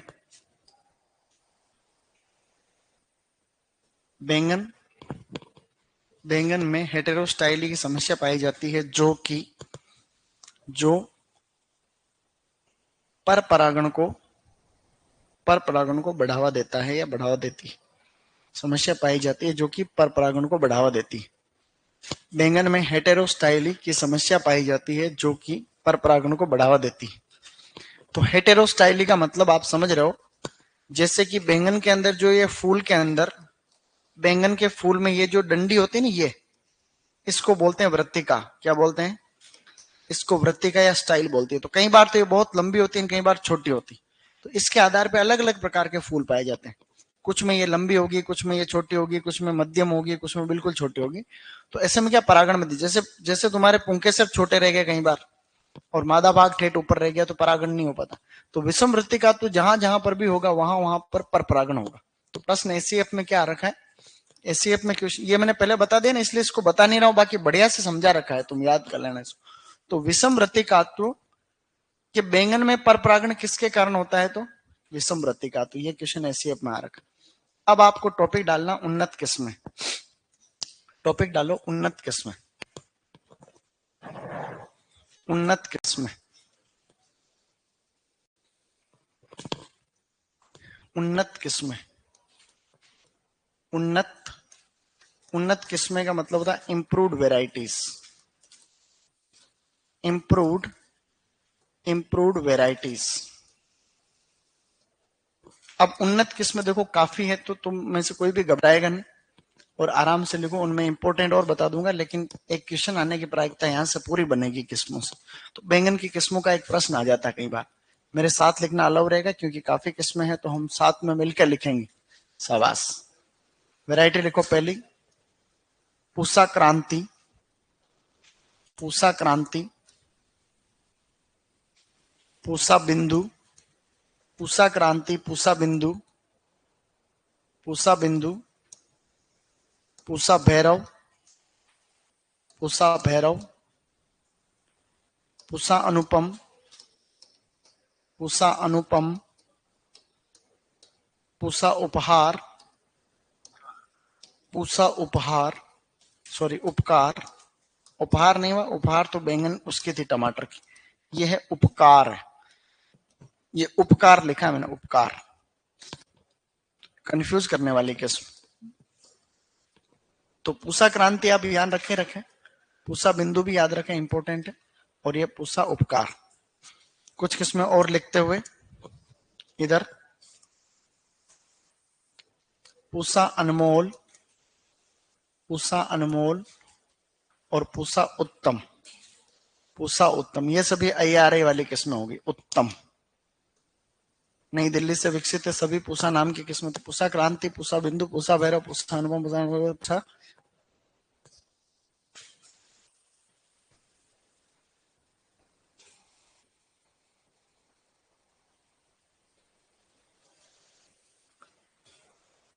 सर आपसे हाथ जोड़ के निवेदन है कि कृपया शादी की बात नहीं करें, शादी की बात नहीं करें। जो तो शादी से इतना क्यों डर रहा है भाई? तेरे को कोई जबरदस्ती थोड़ी शादी करनी। शादी करना भी कोई जरूरी नहीं होता। जैसे अपने देश के प्रधानमंत्री जो है वो भी अभी लुगाई रहित हैं, योगी आदित्यनाथ। अटल बिहारी वाजपेयी शांत हो गए थे भारत के प्रधानमंत्री। जब भारत के प्रधानमंत्री को कोई टेंशन नहीं तो तुम इतने क्या सुपरवाइजर, क्या ही टेंशन ले रहा। नेक्स्ट लिखो, यहां तक डन। अब लिखो आगे, हरे फलों वाली, हरे फलों वाली, हरे फलों वाली। हरे फल किस किस के होते हैं वो लिखना चाह रहे हैं। सबसे पहले लिखो अर्काशील, अर्काशील, अर्काशीरीष, अर्काशील, अर्काशीरीष, अर्काशील और अर्काशीरीष, अर्काशीरीष और अर्का कुसुमकार, अर्का कुसुमकार, अर्का कुसुमकार, अर्काशील, अर्काशीरीष और अर्का कुसुमकार, अर्काशील, अर्काशीरीष, अर्का कुसुमकार। सर या तो हम भीष्म पितामह बनेंगे या फिर हम जगत मामा बनेंगे, क्योंकि शादी होने वाली नहीं है और सीरीज इसलिए शादी की बात ना करे तो अच्छा है।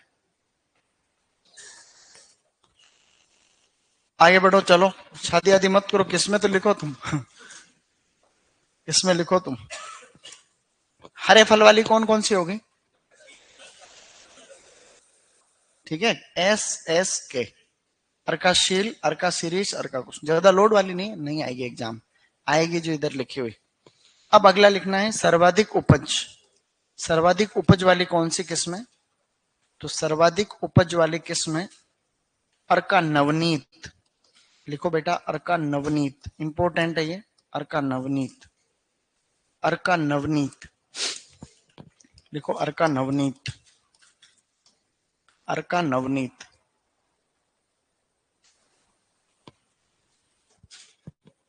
अब लिखो इसके आगे लिखो एफिड प्रतिरोधी। इसके अर्का नवनीत के आगे अगली वैरायटी लिखो एफ।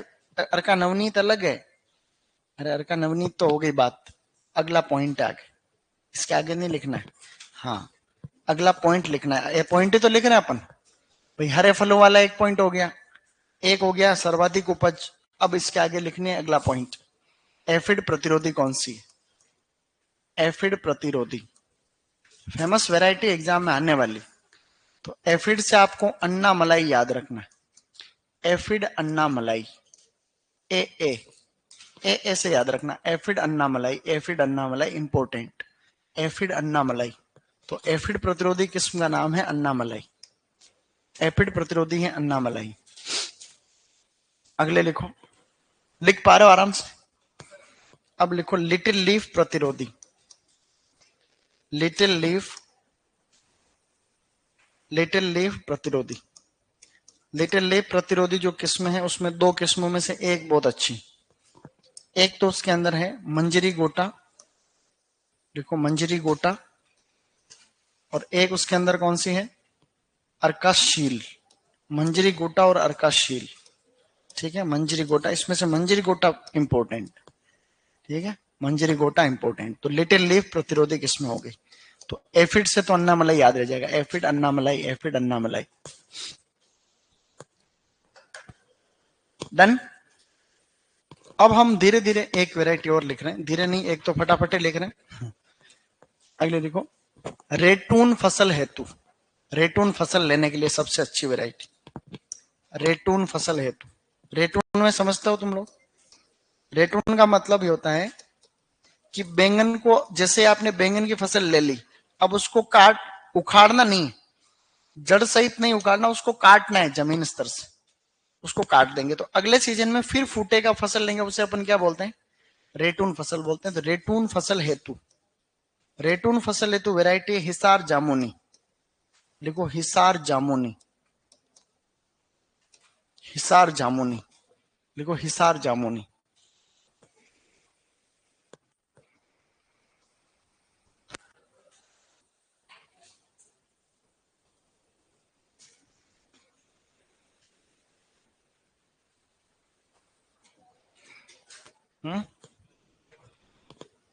हाँ उसने लिखा है। तो नरेश तुम ऐसा करो, तैयारी करते रहो, सुपरवाइजर की करते रहो, ठीक है, कोई दिक्कत नहीं।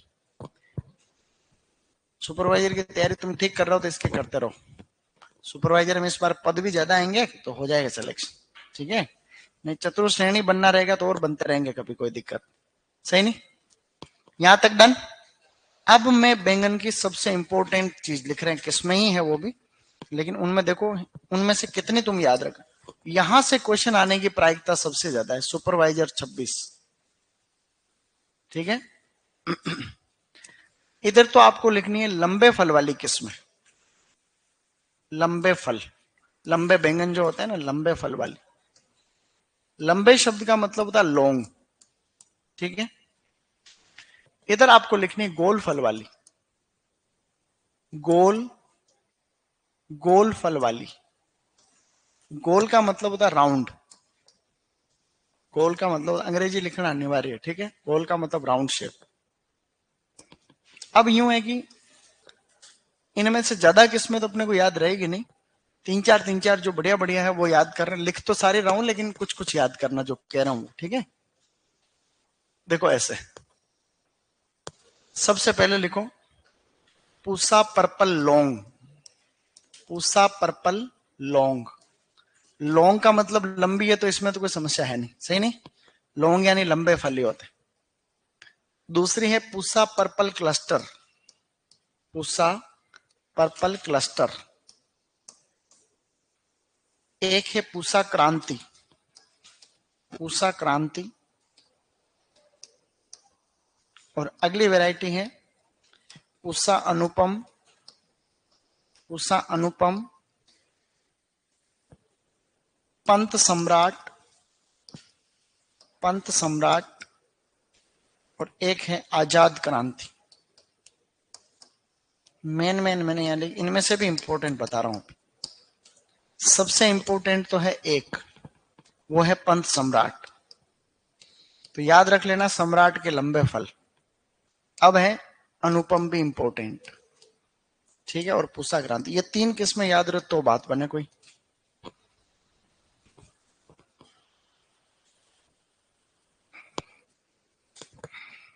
तो सम्राट के विरोध में अनुपम ने क्रांति की, तब जाके आजाद हुआ, ऐसे याद रख सकते, सही नहीं। सम्राट, सम्राट के विरोध में, ऐसे याद रख सकते हो कि सम्राट का विरोध, सम्राट का मतलब कोई राजा, तो सम्राट के विरोध में अनुपम ने क्रांति की, तब जाके आजाद हुआ, सही नहीं। आजाद का मतलब किसी साम्राज्य का आजाद होना, भारत का आजाद होना। तो ये तीन किस्में याद हो सकती है। तो सम्राट, या तो सम्राट के लंबे फल, तो ये किस्म तो मेन है, मतलब सबसे मेन किस्म तो यही है। ये चार नहीं, एक ही याद करूंगा तो एक तो ये याद कर, सम्राट के लंबे फल कैसे याद रखोगे, ऐसे। तो सम्राट का अनुपम ने, मतलब सम्राट के विरोध में अनुपम ने क्रांति की, तब जाके क्या हुआ, आजाद। तो ये आपको इधर याद रखना। अब इधर बढ़ना। अब है Pusa purple round, Pusa purple, Pusa purple round, Pusa purple round. इनको शॉर्ट में ऐसे बोलते हैं, जैसे पीपीएल, पीपीआर, ऐसे बोलते हैं पीपीआर। इसको बोलते हैं पीपीसी, ऐसे। अब लिखना है पूसा बिंदु, पूसा बिंदु, पूसा अनमोल, पूसा अनमोल, पंत ऋतुराज, पंत ऋतुराज। और एक और है अर्का नवनीत, अर्का नवनीत। इनमें से सबसे खास वैरायटी है पंत ऋतुराज, ठीक है। ऋतुराज का मतलब है, आर से लिखते हैं इसको, ऋतुराज, पंत ऋतुराज। तो ऋतुराज में भी आर है और ऊपर भी आर है, तो ऋतुराज राउंड। क्या याद रखोगे, ऋतुराज राउंड। तो ऋतुराज के फ्रूट राउंड में। अगर तुम्हें खाली ये दो किस्में ही याद होगी, सम्राट के लंबे फल और ऋतुराज यानी आर यानी राउंड, तो भी वो क्वेश्चन सही हो जाएगा। मेरी बात को समझ रहे हो, यही आएगा उसमें। ये मैंने यहाँ लिख भी रखा ऊपर, पिछले साल भी लिखा था, पिछले साल आया नहीं था लेकिन लेकिन इस बार आ जाएगा, आना चाहिए इसको, तब तो कोई बात बने, सही नहीं। ये प्रश्न आए तो ही बात बने, ये आ जाएगा। तो सम्राट के लंबे फल और ऋतुराज में आर यानी ऋतुराज और आर यानी राउंड। याद रह जाएगा। और याद रखना है तो ये हमने बिंदु, बिंदी कैसी होती है, बिंदी गोल गोल, तो बिंदी से आप याद रख सकते हो गोल गोल, सही नहीं। तो एक आधी किस्म ऐसे याद हो जाएगी, बिंदी गोल। और इधर हमने याद कर ही रखा है कि सम्राट के विरोध में अनुपम ने क्रांति की तब हुए आजाद, सही नहीं। अरे घर पे और भी आप मेहनत करना है, कोई भी किस्म में कोई चीज याद नहीं आ रही, थोड़ी देर बैठो और सोचो, और कोई नई ट्रिक मिले तो मुझे लिख के दे दो, सही नहीं, ताकि अगले बैच में बताएं। मेरी बात समझ रहे हो। आगे लिखो, क्या हमने कुछ पढ़ा अभी तक। अब लिखो अन्य किस्म, अर्का निधि। अब आगे बढ़ो, अर्का निधि, अर्का केशव, अर्का निधि और अर्का केशव। जीवाणु उकटा, बैक्टीरियल विल्ट रेजिस्टेंट। देखो जीवाणु उकटा प्रतिरोधी, जीवाणु उकटा, जीवाणु उकटा प्रतिरोधी, जीवाणु उकटा प्रतिरोधी। अर्का निधि, अर्का केशव, ज्यादा इंपॉर्टेंट नहीं है, लोड नहीं लेने का, जो सबसे इंपॉर्टेंट थी वो तो बताई दी। अब है अन्य, कुछ अदर किस्में भी लिख सकते हैं अपन, अदर अच्छी अच्छी किस्में लिखनी, अदर में भी अच्छी अच्छी वाली लिख रहे हैं, दो तीन किस्म। सबसे पहले एक लिखने वैशाली, वैशाली, वैशाली एक द्विरंगी किस्म है, दो रंग वाली। वैशाली एक द्विरंगी किस्म, द्विरंगी किस्म यानी mix colour, by colour variety. एक है Florida market, Florida, Florida market, Florida market. और एक है black beauty, black beauty, black, black beauty, ठीक है, ब्लैक ब्यूटी। सो वैशाली, फ्लोरिडा मार्केट और ब्लैक ब्यूटी, ये अदर में लिख लो आप लोग।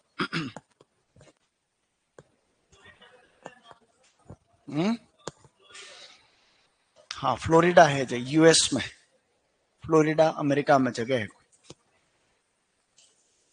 सर थोड़ा धीरे बोलो, नहीं तो एग्जामिनर सुन लेगा तो क्वेश्चन नहीं देगा फिर।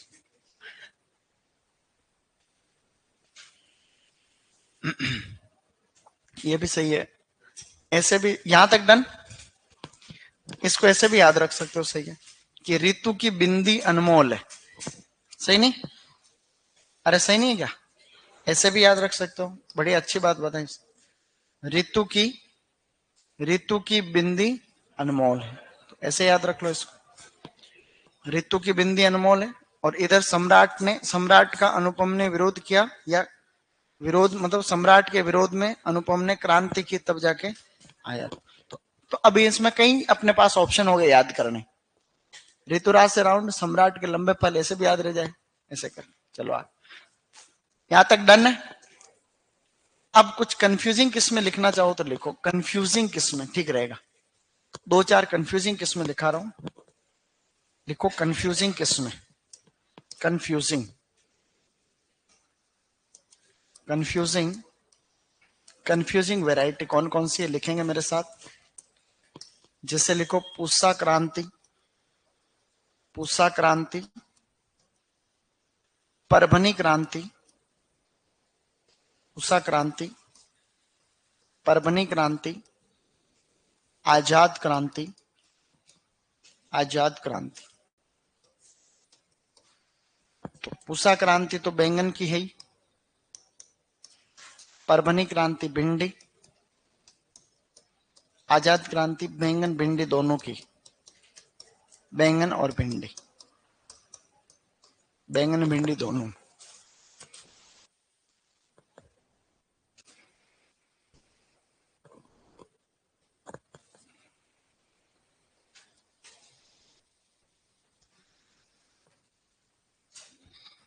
ओके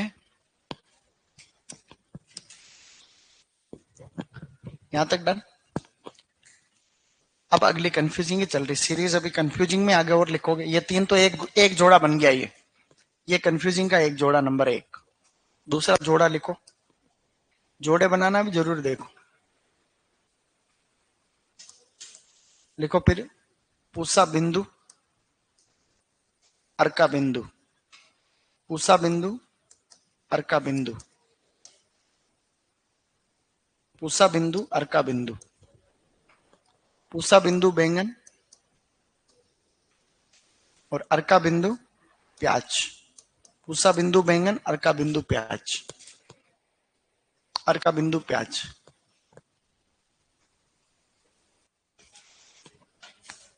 दो जोड़े बन गए। तीसरा, तीसरा लिखो, शाबाश, अच्छा लिख रहे हो तुम लोग। पूसा उपकार, पूसा उपकार, पूसा उपहार, पूसा उपहार, वर्षा उपहार, वर्षा उपहार और पंत उपहार, पंत उपहार। बैंगन, टमाटर, भिंडी, मटर।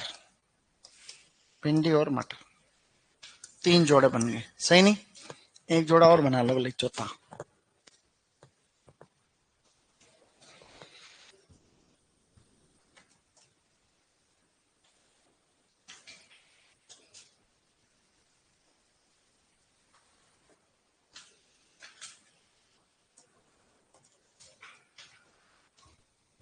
ओके,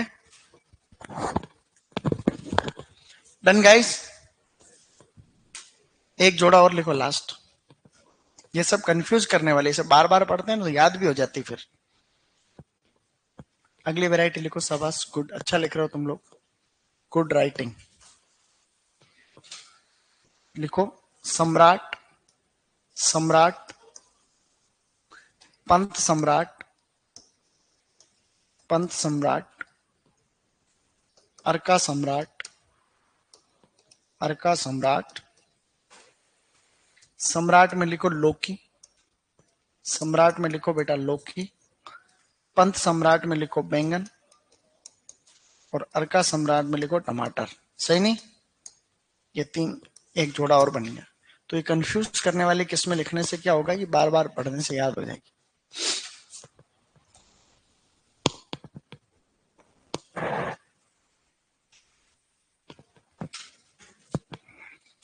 ओके गाइस, अब पता है क्या करना है? अरे यार, रोग और बचे हुए इसके, लिखो लिखो, रोग, रोग और कीट तो बैंगन के लिखे नहीं, मैं भी मिर्च लिखा देता था। लिखो पौध संरक्षण, पौध संरक्षण में पहले लिखो रोग, पौध संरक्षण में पहले लिख लो रोग। पौध संरक्षण का मतलब तुम समझ गए, प्लांट प्रोटेक्शन, उसके अंदर लिखना रोग। अच्छे रोग है इसमें ना। सबसे पहली बीमारी है लिटिल लीफ, इसका मुख्य रोग है लिटिल लीफ, पत्ती छोटी रह जाती। लघु पर्ण रोग बोलते हैं इसको, लघु पर्ण, तो इसको बोला जाता है लघु पर्ण या छोटी पत्ती रोग। ये बहुत ज्यादा इंपॉर्टेंट है, माइकोप्लाज्मा से होता है, mycoplasma. So it is caused by mycoplasma. यह बीमारी होती है माइकोप्लाज्मा से होती है। इसका वाहक क्या है? वाहक, इसका वाहक है लीफ हॉपर। क्या है guys? Leaf hopper, leaf hopper. Leaf hopper को जेसिड भी बोलते हैं, लीफ हॉपर को बोलते हैं जेसिड। तो लीफ हॉपर या जेसिड इससे फैलाता है, उसका नाम, जेसिड का नाम भी याद कर सकते हैं चाहे तो। बताओ क्या नाम होता है? सेस्टियस फाइसिटिस। क्या होता है? देखो, सेस्टियस, सेस्टियस फाइसिटिस, सेस्टियस फाइसिटिस, सेस्टियस फाइसिटिस, लिटिल लीफ। इसकी प्रतिरोधी किस्में हमने उधर लिखी थी, अर्काशील और मंजरी गोटा, अर्काशील मंजरी गोटा, अर्काशील और मंजरी गोटा। ऑनलाइन में किसी के छूट रहा है क्या पीछे वाला? एक सेकंड के लिए देखो, खाली एक सेकंड के लिए। हो गया एक सेकंड। सम्राट लौकी, पंत सम्राट बैंगन और ये सम्राट जो है अर्का सम्राट टमाटर, लिख लिया। लिटिल लीफ इसका बहुत खास रोग है, समझ गए तुम? बहुत ज्यादा खास। क्या है गाइस? इस दूसरा वाला भी खास ही, फोमोप्सिस ब्लाइट। अगला लिखो phomopsis blight, phomopsis, phomopsis blight, phomopsis blight,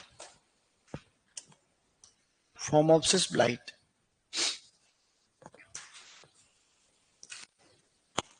ये कवक से होता है, उस कवक का नाम भी फोमोप्सिस ही है, इसलिए दिक्कत नहीं है आपको कवक का नाम याद करने की। इसके प्रतिरोधी किस्में लिख सकते हैं अपन। इसकी फोमोप्सिस ब्लाइट की प्रतिरोधी किस्में लिखो। प्रतिरोधी किस्में, प्रतिरोधी किस्मों के अंदर एक तो क्या है, एक तो है पूसा भैरव, एक तो है पूसा भैरव और एक है पंथ सम्राट। पूसा भैरव और पंथ सम्राट फोमोप्सिस ब्लाइट रेजिस्टेंट है, फोमोप्सिस ब्लाइट प्रतिरोधी किस्म। क्या हमने कुछ लिखा अभी तक, कुछ पढ़ा क्या? अब लिखो आगे।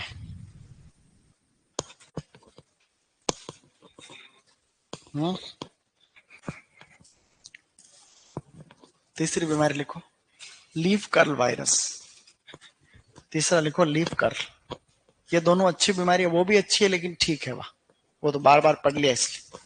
तीसरा लिखो लीफ कर्ल वायरस, पर्ण कुंचन जिसको बोलते हैं, पर्ण कुंचन बोल दो उसको, या उसको बोल दो leaf curl, leaf curl virus, leaf curl virus. अब ये लीफ कर्ल वायरस है, इसको भी सफेद मक्खी फैलाती, सही नहीं?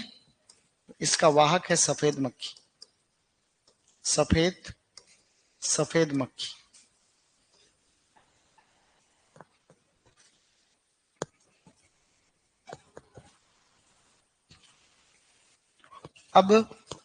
अब इसके कीट की तरफ आगे बढ़ रहे हैं। अब लिखो कीट, मुख्य कीट लिखेंगे सबसे पहले, आराम से लिखो, थक थोड़ी गया अभी, शुरुआत। कीट लिखो। मेरा ये हाथ बहुत दुखता है रात, पूरे दिन लिखते हैं कैसे, तो ये बहुत दिक्कत रहती है ऐसे, सही नहीं? खाली एक दिन नहीं दुखता, बताओ कौन सा? नहीं, सोमवार, संडे को थोड़ी रेस्ट मिलती है, सोमवार को नहीं दुखता फिर। अब लिखो आगे है कीट। सबसे पहला अच्छा कीट लिखो, तना और फल छेदक। तनाव है, ये लास्ट है, फिर नहीं पढ़ेंगे, ठीक है? कोशिश करेंगे, अभी तो कुछ नहीं, ये मैंने बात कही है, कोई फिक्स बात नहीं है, अभी मैं बदल भी सकता। लिखो shoot and fruit borer, shoot and fruit borer, ये कीट इसका मुख्य कीट, और इस कीट का थोड़ा लेवल भी है। शूट एंड फ्रूट बोरर ये इतना खतरनाक है, इसी के लिए तो अपने को बीटी बनाना पड़ा, इसी के लिए तो बीटी बैंगन बनाना पड़ा भाई, इतना खतरनाक कीट है।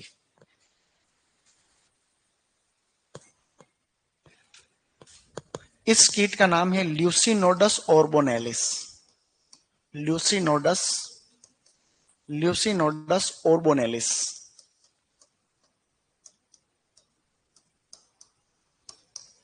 ल्यूसिनोडस ऑर्बोनेलिस, इसका, इस कीट का नाम लिखना, ये याद रखना ही रखना, जो भी कीट के नाम है वो सब याद रखने हैं। ल्यूसिनोडस ऑर्बोनेलिस, बार बार पढ़ने से सब याद हो जाता है। ल्यूसिनोडस ऑर्बोनेलिस। वन,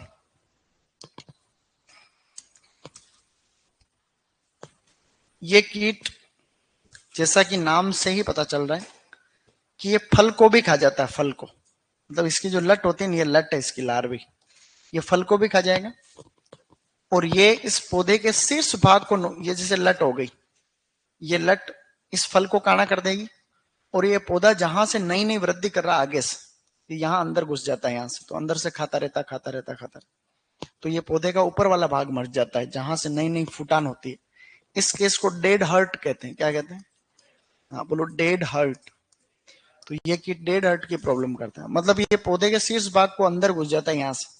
तो कभी भी आप जब बैंगन के खेत में जाते हैं, जैसे प्रैक्टिकल बातों पर ध्यान कम दे रहे हैं अपन, लेकिन यूं है भी किसी खेत में गए तो बैंगन ऊपर ऊपर से मुड़ जाता है, बीच बीच में तुम देखते हो, तो उस ऊपर उस पौधे को ऐसे चीरना, तो ऊपर आपको छोटी सी लट दिख जाएगी, और वो फलों को भी खाती है और पौधे को भी खाती है, इसलिए तो इसका नाम क्या है, तना और फलछेदक।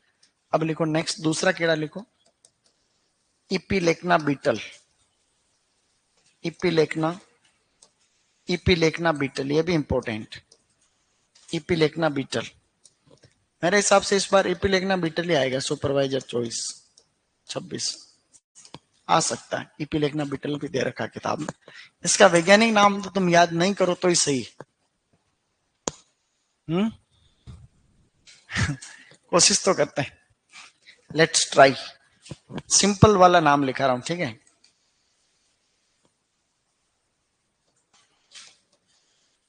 इसको हेलिस को रहने दो, तुम सीधा इपिलेक्ना से याद रखो, नहीं तो और कुछ याद नहीं होना।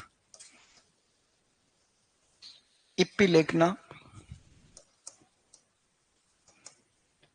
विजिंटी ओक्टो पुंक्टाटा।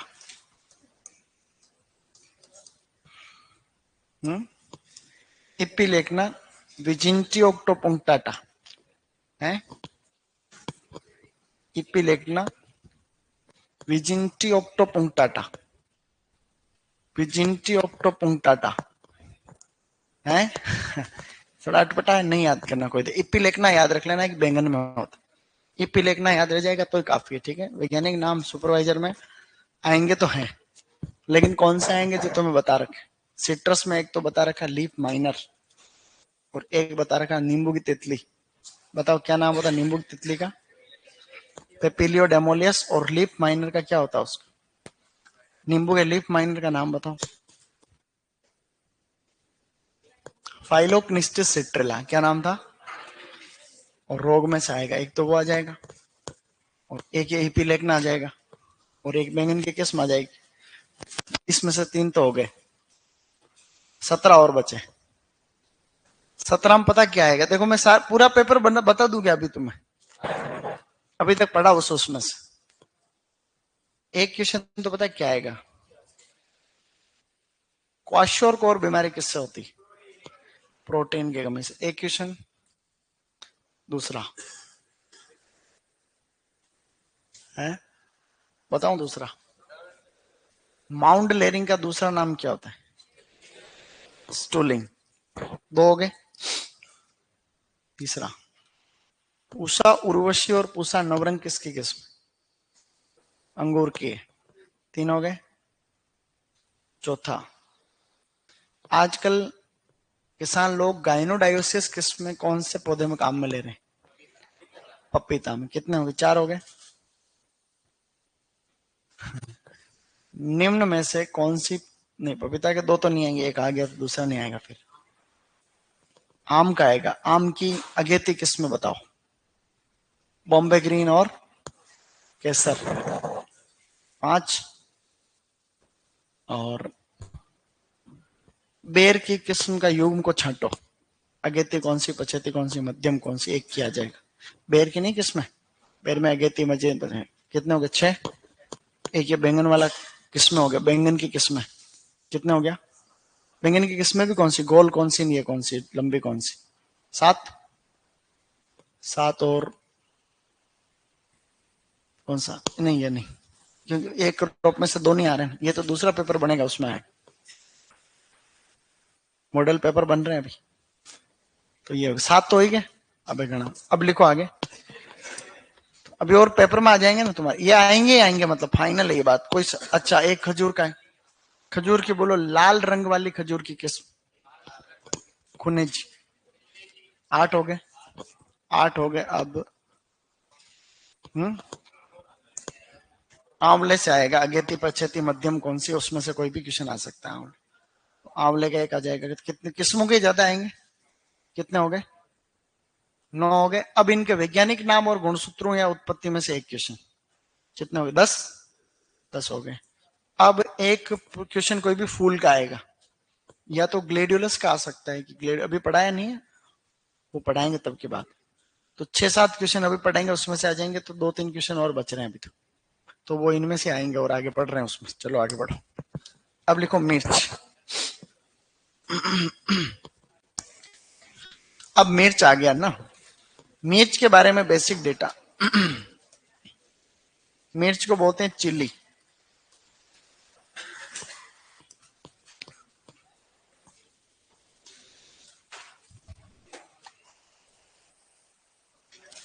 मिर्च के सामान्य जानकारी लिखो। सबसे पहले मिर्च की सामान्य जानकारी, सबसे पहले नंबर पे लिखो मिर्च की सामान्य जानकारी में लिखो वैज्ञानिक नाम, बोटनिकल नेम। सबसे पहले लिखो बोटनिकल नेम। क्या देखो इसमें दो है बोटनिकल नेम में। बोटनिकल नेम में दो चीजें, एक तो तीखी मिर्च, एक तो तीखी मिर्च पढ़ते हैं अपन, तो एक तो इसके अंदर है तीखी मिर्च, ठीक है। तीखी मिर्च को हॉट पेपर बोलते हैं। क्या कहते हैं?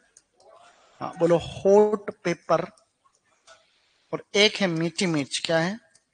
उसको बोलते हैं शिमला मिर्च। तो दो प्रकार की मिर्चों का खेल है यहाँ पे। शिमला मिर्च को स्वीट पेपर बोलते हैं। क्या कहते हैं? या तो इसको स्वीट पेपर बोल दो, या इसको हम लोग बोलते हैं बेल पेपर। इसका एक नाम और है bell pepper. Bell pepper, sweet pepper या बेल पेपर। तो दो प्रकार की मिर्चें हैं। एक तो है तीखी मिर्च, जिसको हम सामान्यतया इनको ऐसे भी बोलते हैं, 12वीं की किताब के अनुसार, 12वीं की 11वीं की किताब के अनुसार इसको तो बोलते हैं मसाले वाली मिर्च। इसको तो बोलते हैं मसाले वाली मिर्च, इसको बोलते हैं सब्जी वाली। जबकि ऐसा है नहीं, लेकिन उस किताब में लिखा हुआ है, तो यही मान के चलना आप। एक क्वेश्चन ये और आ जाएगा, ठीक है। तो एक और हो गया। मैं ये सभी इंपॉर्टेंट पॉइंट अपनी किताब के अंदर लिख रहा हूँ, जो भी तुम्हें बता रहा हूँ ये सब मैं अपनी किताब के अंदर शुरू में 10 एक पेज छोटे छोटे लिख रहा हूँ। इंपॉर्टेंट नोट्स, सुपरवाइजर डब्ल्यू के लिए इंपॉर्टेंट पॉइंट, फिर उसमें क्वेश्चन। क्वेश्चन मस्त बना रखे। अभी छपने तो दो, आग लग जाएगी मार्केट। पहले लगी हुई थी लेकिन बुझ गई साल भर से, बुक खत्म हो गई मार्केट नहीं है। मस्त मजा आएगा। यहां तक डन। देखो तीखी मिर्च को क्या बोल रहे हैं? मसाले वाली। शिमला मिर्च को क्या बोल रहे हैं? सब्जी वाली। ये 11वीं की किताब वाले बोल रहे हैं, तो अपने को भी ध्यान रखना है। मेरी बात को सुन रहे हो क्या? तो वो ऐसे पूछेंगे। अब हॉट मिर्च का नाम लिखो, हॉट पेपर का। Capsicum annuum, Capsicum annuum, Capsicum annuum variety longum. लंबी होती इसलिए longum. Capsicum annuum variety longum, Capsicum annuum variety longum, Capsicum annuum, Capsicum annuum variety, Capsicum annuum variety grossum, variety grossum, या कई बार फ्रूट सेंस। ग्रोसम या fruit sense. ग्रोसम ज्यादा सही नाम है, फ्रूट सेंस कम सही नाम। तो ये इन दोनों के नाम लिख सकते हैं अपन, कि शिमला मिर्च और अपना जो है ये hot pepper and sweet pepper. Capsicum annuum variety longum और Capsicum annuum variety grossum. Done. Capsicum annuum variety, grossum को ही बोल रहे हैं फ्रूट सेंस, ग्रोसम को बोल रहे हैं फ्रूट सेंस। ओके, चलो आगे लिखो कुल। अब इसके नीचे लिखो कुल। अच्छा लिख रहे हो तुम लोग। अब लिखो कुल। कुल में लिखो सोलेनेसी, सोलेनेसी। गुणसूत्रों की संख्या 24। भाई गुणसूत्र सोलेनेसी कुल में ज्यादातर में 24 ही तो है, आलू में 48 है बाकी। मिर्च का उत्पत्ति मैक्सिको, मिर्च मैक्सिको, मिर्च मैक्सिको, ऐसे याद रखना, मिर्च मैक्सिको। तो मिर्च मैक्सिको, मिर्च मैक्सिको याद रख लो, मिर्च मैक्सिको, मिर्च मैक्सिको। ओके, मिर्च मैक्सिको। अब लिखो सामान्य जानकारी। ये लिखने के बाद लिखो मिर्च का मैक्सिको याद है पहले से ही, मिर्च मैक्सिको, मिर्च मैक्सिको ऐसे याद रह जाएगा, मिर्च मैक्सिको। अब बढ़ो आगे। डन। अब आपको पता है क्या लिखना है? सामान्य जानकारी। टॉपिक डालो सामान्य। सामान्य जानकारी का मतलब होता है जनरल इंफॉर्मेशन। सामान्य जानकारी के कुछ बिंदु आपको जानने हैं बढ़िया वाले। सबसे पहला, मिर्च में विटामिन सी होता है। क्या होता है गाइस? तो मिर्च किस चीज का स्रोत है? Vitamin C. तो प्रश्न कभी आ जाएगा कि मिर्च में या सब्जियों में सबसे अच्छा विटामिन सी का स्रोत कौन सा है? तो मिर्च। एक तो विटामिन सी लिखो, पहला पॉइंट। दूसरा लिखो तीखापन, तीखापन मापने हेतु जिस यूनिट का उपयोग किया जाता है उसको बोलते हैं Scoville heat unit. Scoville, Scoville heat unit, Scoville heat unit. Scoville heat unit, तीखापन मापने है तो Scoville heat unit. Bitter gourd में भी होता है विटामिन सी, और इसमें मिर्च में होता है, मिर्च में ज्यादा अच्छा। सो स्कोविल हीट यूनिट। अब ये स्कोविल हीट यूनिट का मान जैसे बढ़ता है वैसे तीखापन बढ़ रहा है। मतलब किसी मिर्च के अंदर स्कोविल हीट यूनिट, इसको बोलते हैं एसएचयू, शॉर्टकट में क्या बोलते हैं, एसएचयू। अभी मैं आपको दिखा भी रहा हूं, यहां लिखो एक बार यहां तक। स्कोविल हीट यूनिट मिर्च में तीखापन मापन की इकाई है एक, तो इसका जो मान होता है वो ऐसे होता है। देखो किधर आएगा जुगाड़,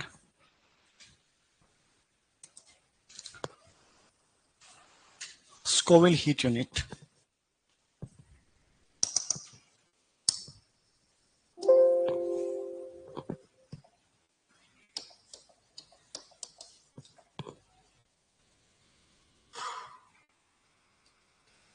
ये इसमें से कोई भी एक फोटो ले रहे हैं अपन, जैसे कोई भी मिर्च का देखते हैं एक, जैसे जैसे जैसे इसकी मात्रा बढ़ रही है वैसे वैसे इसमें तीखापन ज्यादा है।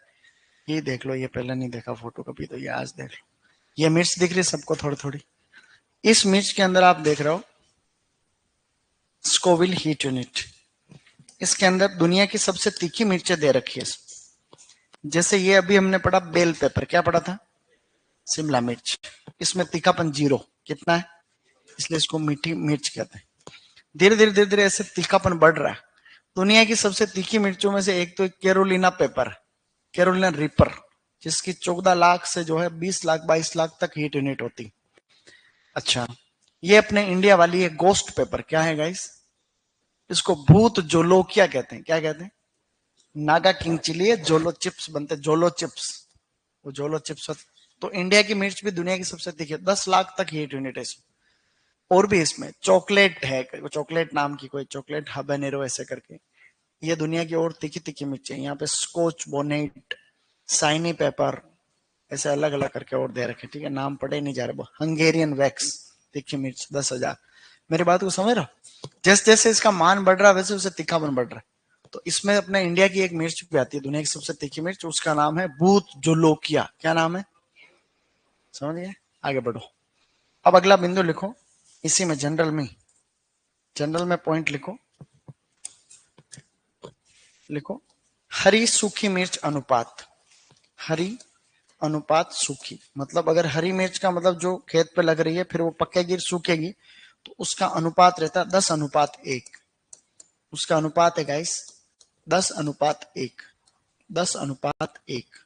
मतलब हरी सूखी मिर्च का अनुपात है 10:1, सही नहीं, मतलब 10 किलो मिर्च जब सूख जाएगी तो कितनी बच जाएगी, खाली 1 किलो बचेगी।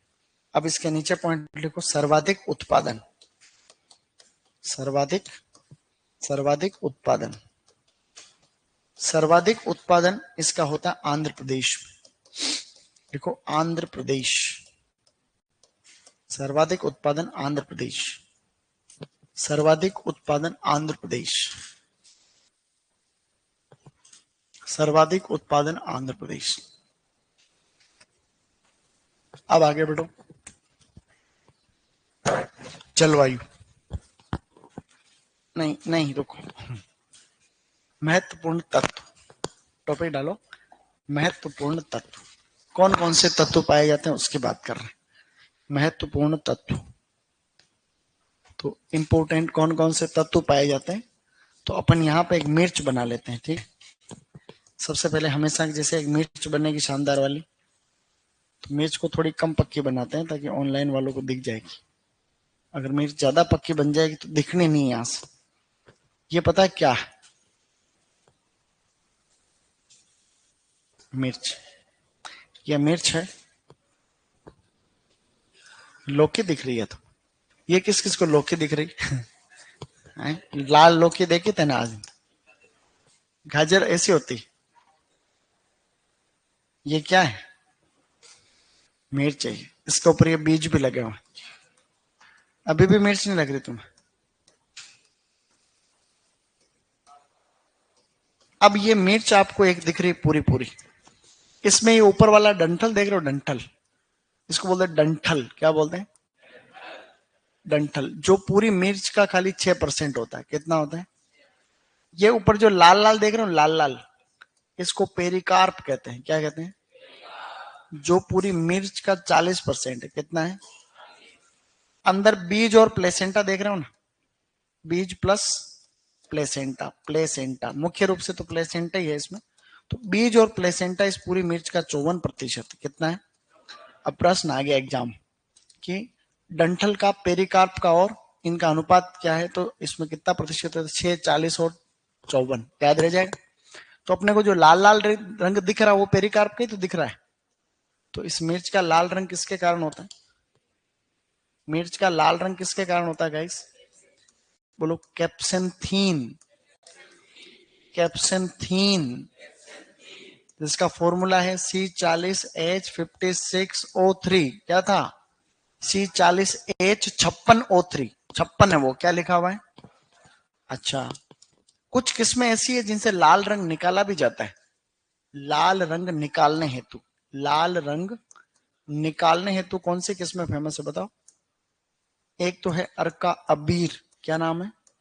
हाँ बोलो, अर्का अबीर एंड पंजाब लाल। प्रश्न आएगा कि भाई कौन सी किस्म ऐसी है जिनसे लाल रंग निकाला जाता है, तो क्या क्या उसमें? अर्का अबीर और पंजाब लाल। तीखापन किसके कारण होता है? प्लेसेंटा के में होता है ज्यादातर। तो तीखापन जो होता है वो होता है कैप्ससीन, किसके कारण है? बोलो कैप्ससीन, C18H27NO3। अब आप ध्यान रखें, यहां नोट करके लाइन, दुनिया की सबसे तीखी मिर्च कौन सी? अभी मैंने बताई ना, भूत जोलोकिया वाली। बोलो विश्व की, वैसे तो सबसे तीखी मिर्चों में से एक है लेकिन फिर भी यही क्वेश्चन आता है, विश्व की सबसे सबसे तीखी मिर्च का क्या नाम है?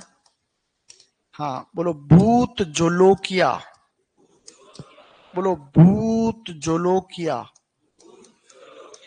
इसी भूत जोलोकिया को हम लोग और क्या कहते हैं? नागा किंग चिली कहते हैं। क्या कहते हैं? बोलो नागा किंग चिली या गोस्ट पेपर, अंग्रेजी में क्या कहते हैं इसको अभी? हाँ बोलो गोस्ट पेपर। इसका नाम होता है कैप्सिकम चाइनेंसिस। क्या होता है? हाँ, इस ये सब एक ही नाम है, भूत जोलोकिया का ही नाम नागा किंग चिली है, इसका नाम है कैप्सिकम चाइनेंसिस। क्या है गाइस? बोलो कैप्सिकम चाइनेंसिस। ये उत्तर पूर्वी भारत में होती, कहाँ होती है? ये छोटी मिर्च है, ये वाली जो मिर्च लिख रहे हैं भूत जोलोकिया, छोटी मिर्च आती है। छोटी मिर्च थोड़ी थोड़ी मोटी सी होती है, छोटी है इस प्रकार से। ये होता उत्तर पूर्वी भारत, कहां पर होती है ये? जैसे मेघालय है, अरुणाचल प्रदेश है, नागालैंड है, उस साइड। तीखापन इस प्रकार से होता है, जैसे हम एक नोट करके लाइन लिखना है यहाँ पे ऊपर, जैसे मिर्च में कोई तीखापन पूछ ले अपने को, तो सबसे ज्यादा तो प्लेसेंटा में होता है। किसमें होता है? उसके बाद में होता है पेरिकार्प, किसमें होता है? उसके बाद वो सीड में, किसमें होता है? बीज में। ये क्वेश्चन अभी पीएचडी में आया था कि मिर्च में तीखापन का क्या क्रम है, तो प्लेसेंटा, पेरिकार्प और बीज। प्लेसेंटा, पेरिकार्प, बीज। इसको लिख सकते हैं अपन? नहीं लिख सकते? कोशिश करो देख।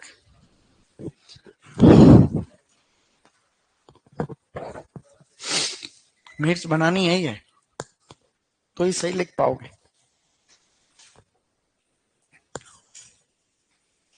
मिर्च निकालने हैं, ये लाल रंग निकालने हैं, तो किसमें है? अर्का अबीर और पंजाब लाल।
चले आगे।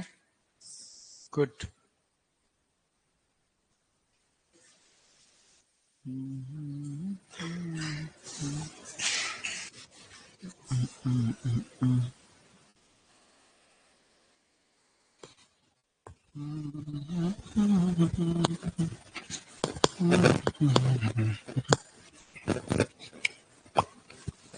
क्या डन गाइस?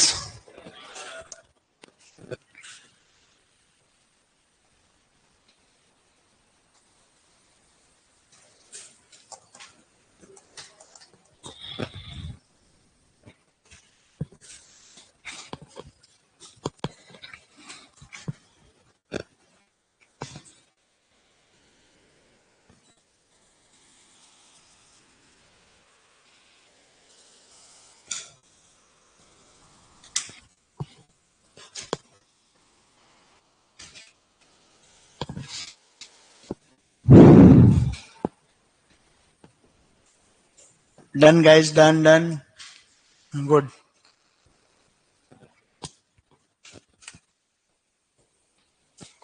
आज के लिए यहीं पे बंद कर देंगे अपन इसको, सही नहीं? लिख लिख के दाप गए अब। तुम दाप थोड़ी गए अभी, तुम नहीं दाप। तुमने हिम्मत तो दिखाई तुमने अभी तक।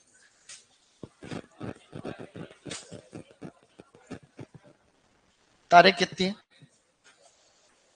20 तारीख हो गई भैया आज। क्या कह रहे हो, मेरी क्लास में ही दापते हो यूं? कौन सी फीलिंग आती? क्या कह रहे हो, मेरी क्लास में फीलिंग आती? फीलिंग आती मतलब क्या? फीलिंग भी कई प्रकार की होती, नहीं होती? दो प्रकार की होती, मुख्य रूप से दो प्रकार की फीलिंग होती। पहले समझाया तुम्हें एक बार में। एक तो पॉजिटिव फीलिंग, एक नेगेटिव फीलिंग, बताया था एक बार। लिख लिया? एक तो पॉजिटिव फीलिंग, एक नेगेटिव फीलिंग आती है।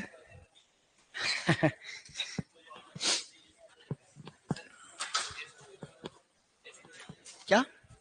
चेजमोगेमी, हाँ। चेजमोगेमी का मतलब होता है कि वो कोई अलग से कोई प्रोसेस नहीं है। ऐसे फूल जो रंग बिरंगे ज्यादा होते हैं और अपने अपने जो सेक्सुअल ऑर्गन्स होते हैं, नर मादा, वो उनको दिखाते हैं जानबूझ के, मतलब ताकि कीड़ा आके बैठे और परागण करें। तो ये केस पर परागण को बढ़ावा देते। तो चेजमोगेमी ऐसी कंडीशन है जिसमें फ्लावर अपने सेक्सुअल ऑर्गन्स को एक्सपोज करते। टमाटर में चेजमोगेमी, लेकिन टमाटर में मतलब होता है, लेकिन यूं टमाटर में तो सेल्फ पोलिनेशन ज्यादा होता है, लेकिन चेजमोगेमी का मतलब दो मतलब बताए जाते हैं इसके। तू जो कहना चाह रहा है उसका मतलब ये होता है कि भाई परागण होने के बाद फूल खुलना, ऐसा भी होता है केस। जैसे एक तो होती है क्लिस्टोगेमी, जिसमें फूल खुलता ही नहीं, और एक परागण होने के बाद खुलता है, उसको भी चेजमोगेमी कह सकते हैं। एक केस तो ये, और एक केस जो मैं कह रहा हूं वो सही कह रहा हूं। चेजमोगेमी का मतलब ये होता है कि मुख्य रूप से कि फ्लावर अपने सेक्सुअल ऑर्गन को एक्सपोज करता है ताकि कीड़े मकोड़े आकर के बैठे, और इधर उधर जो है, यहां से बैठेगा तो वहां बैठेगा, वहां बैठेगा, ऐसे क्रॉस पोलिनेशन। क्या यहां तक लिखा तुम लोगों ने? क्या हमने कुछ पढ़ा अभी? किसके छूट रहा हाथ खड़ा कर? किसी के नहीं छूट रहा? तो इसको अपन क्या कर रहे हैं, आज हमने कोई कम चीजें नहीं पढ़ी भाई। देखो न, ठेठ आसमान से लेके जमीन तक।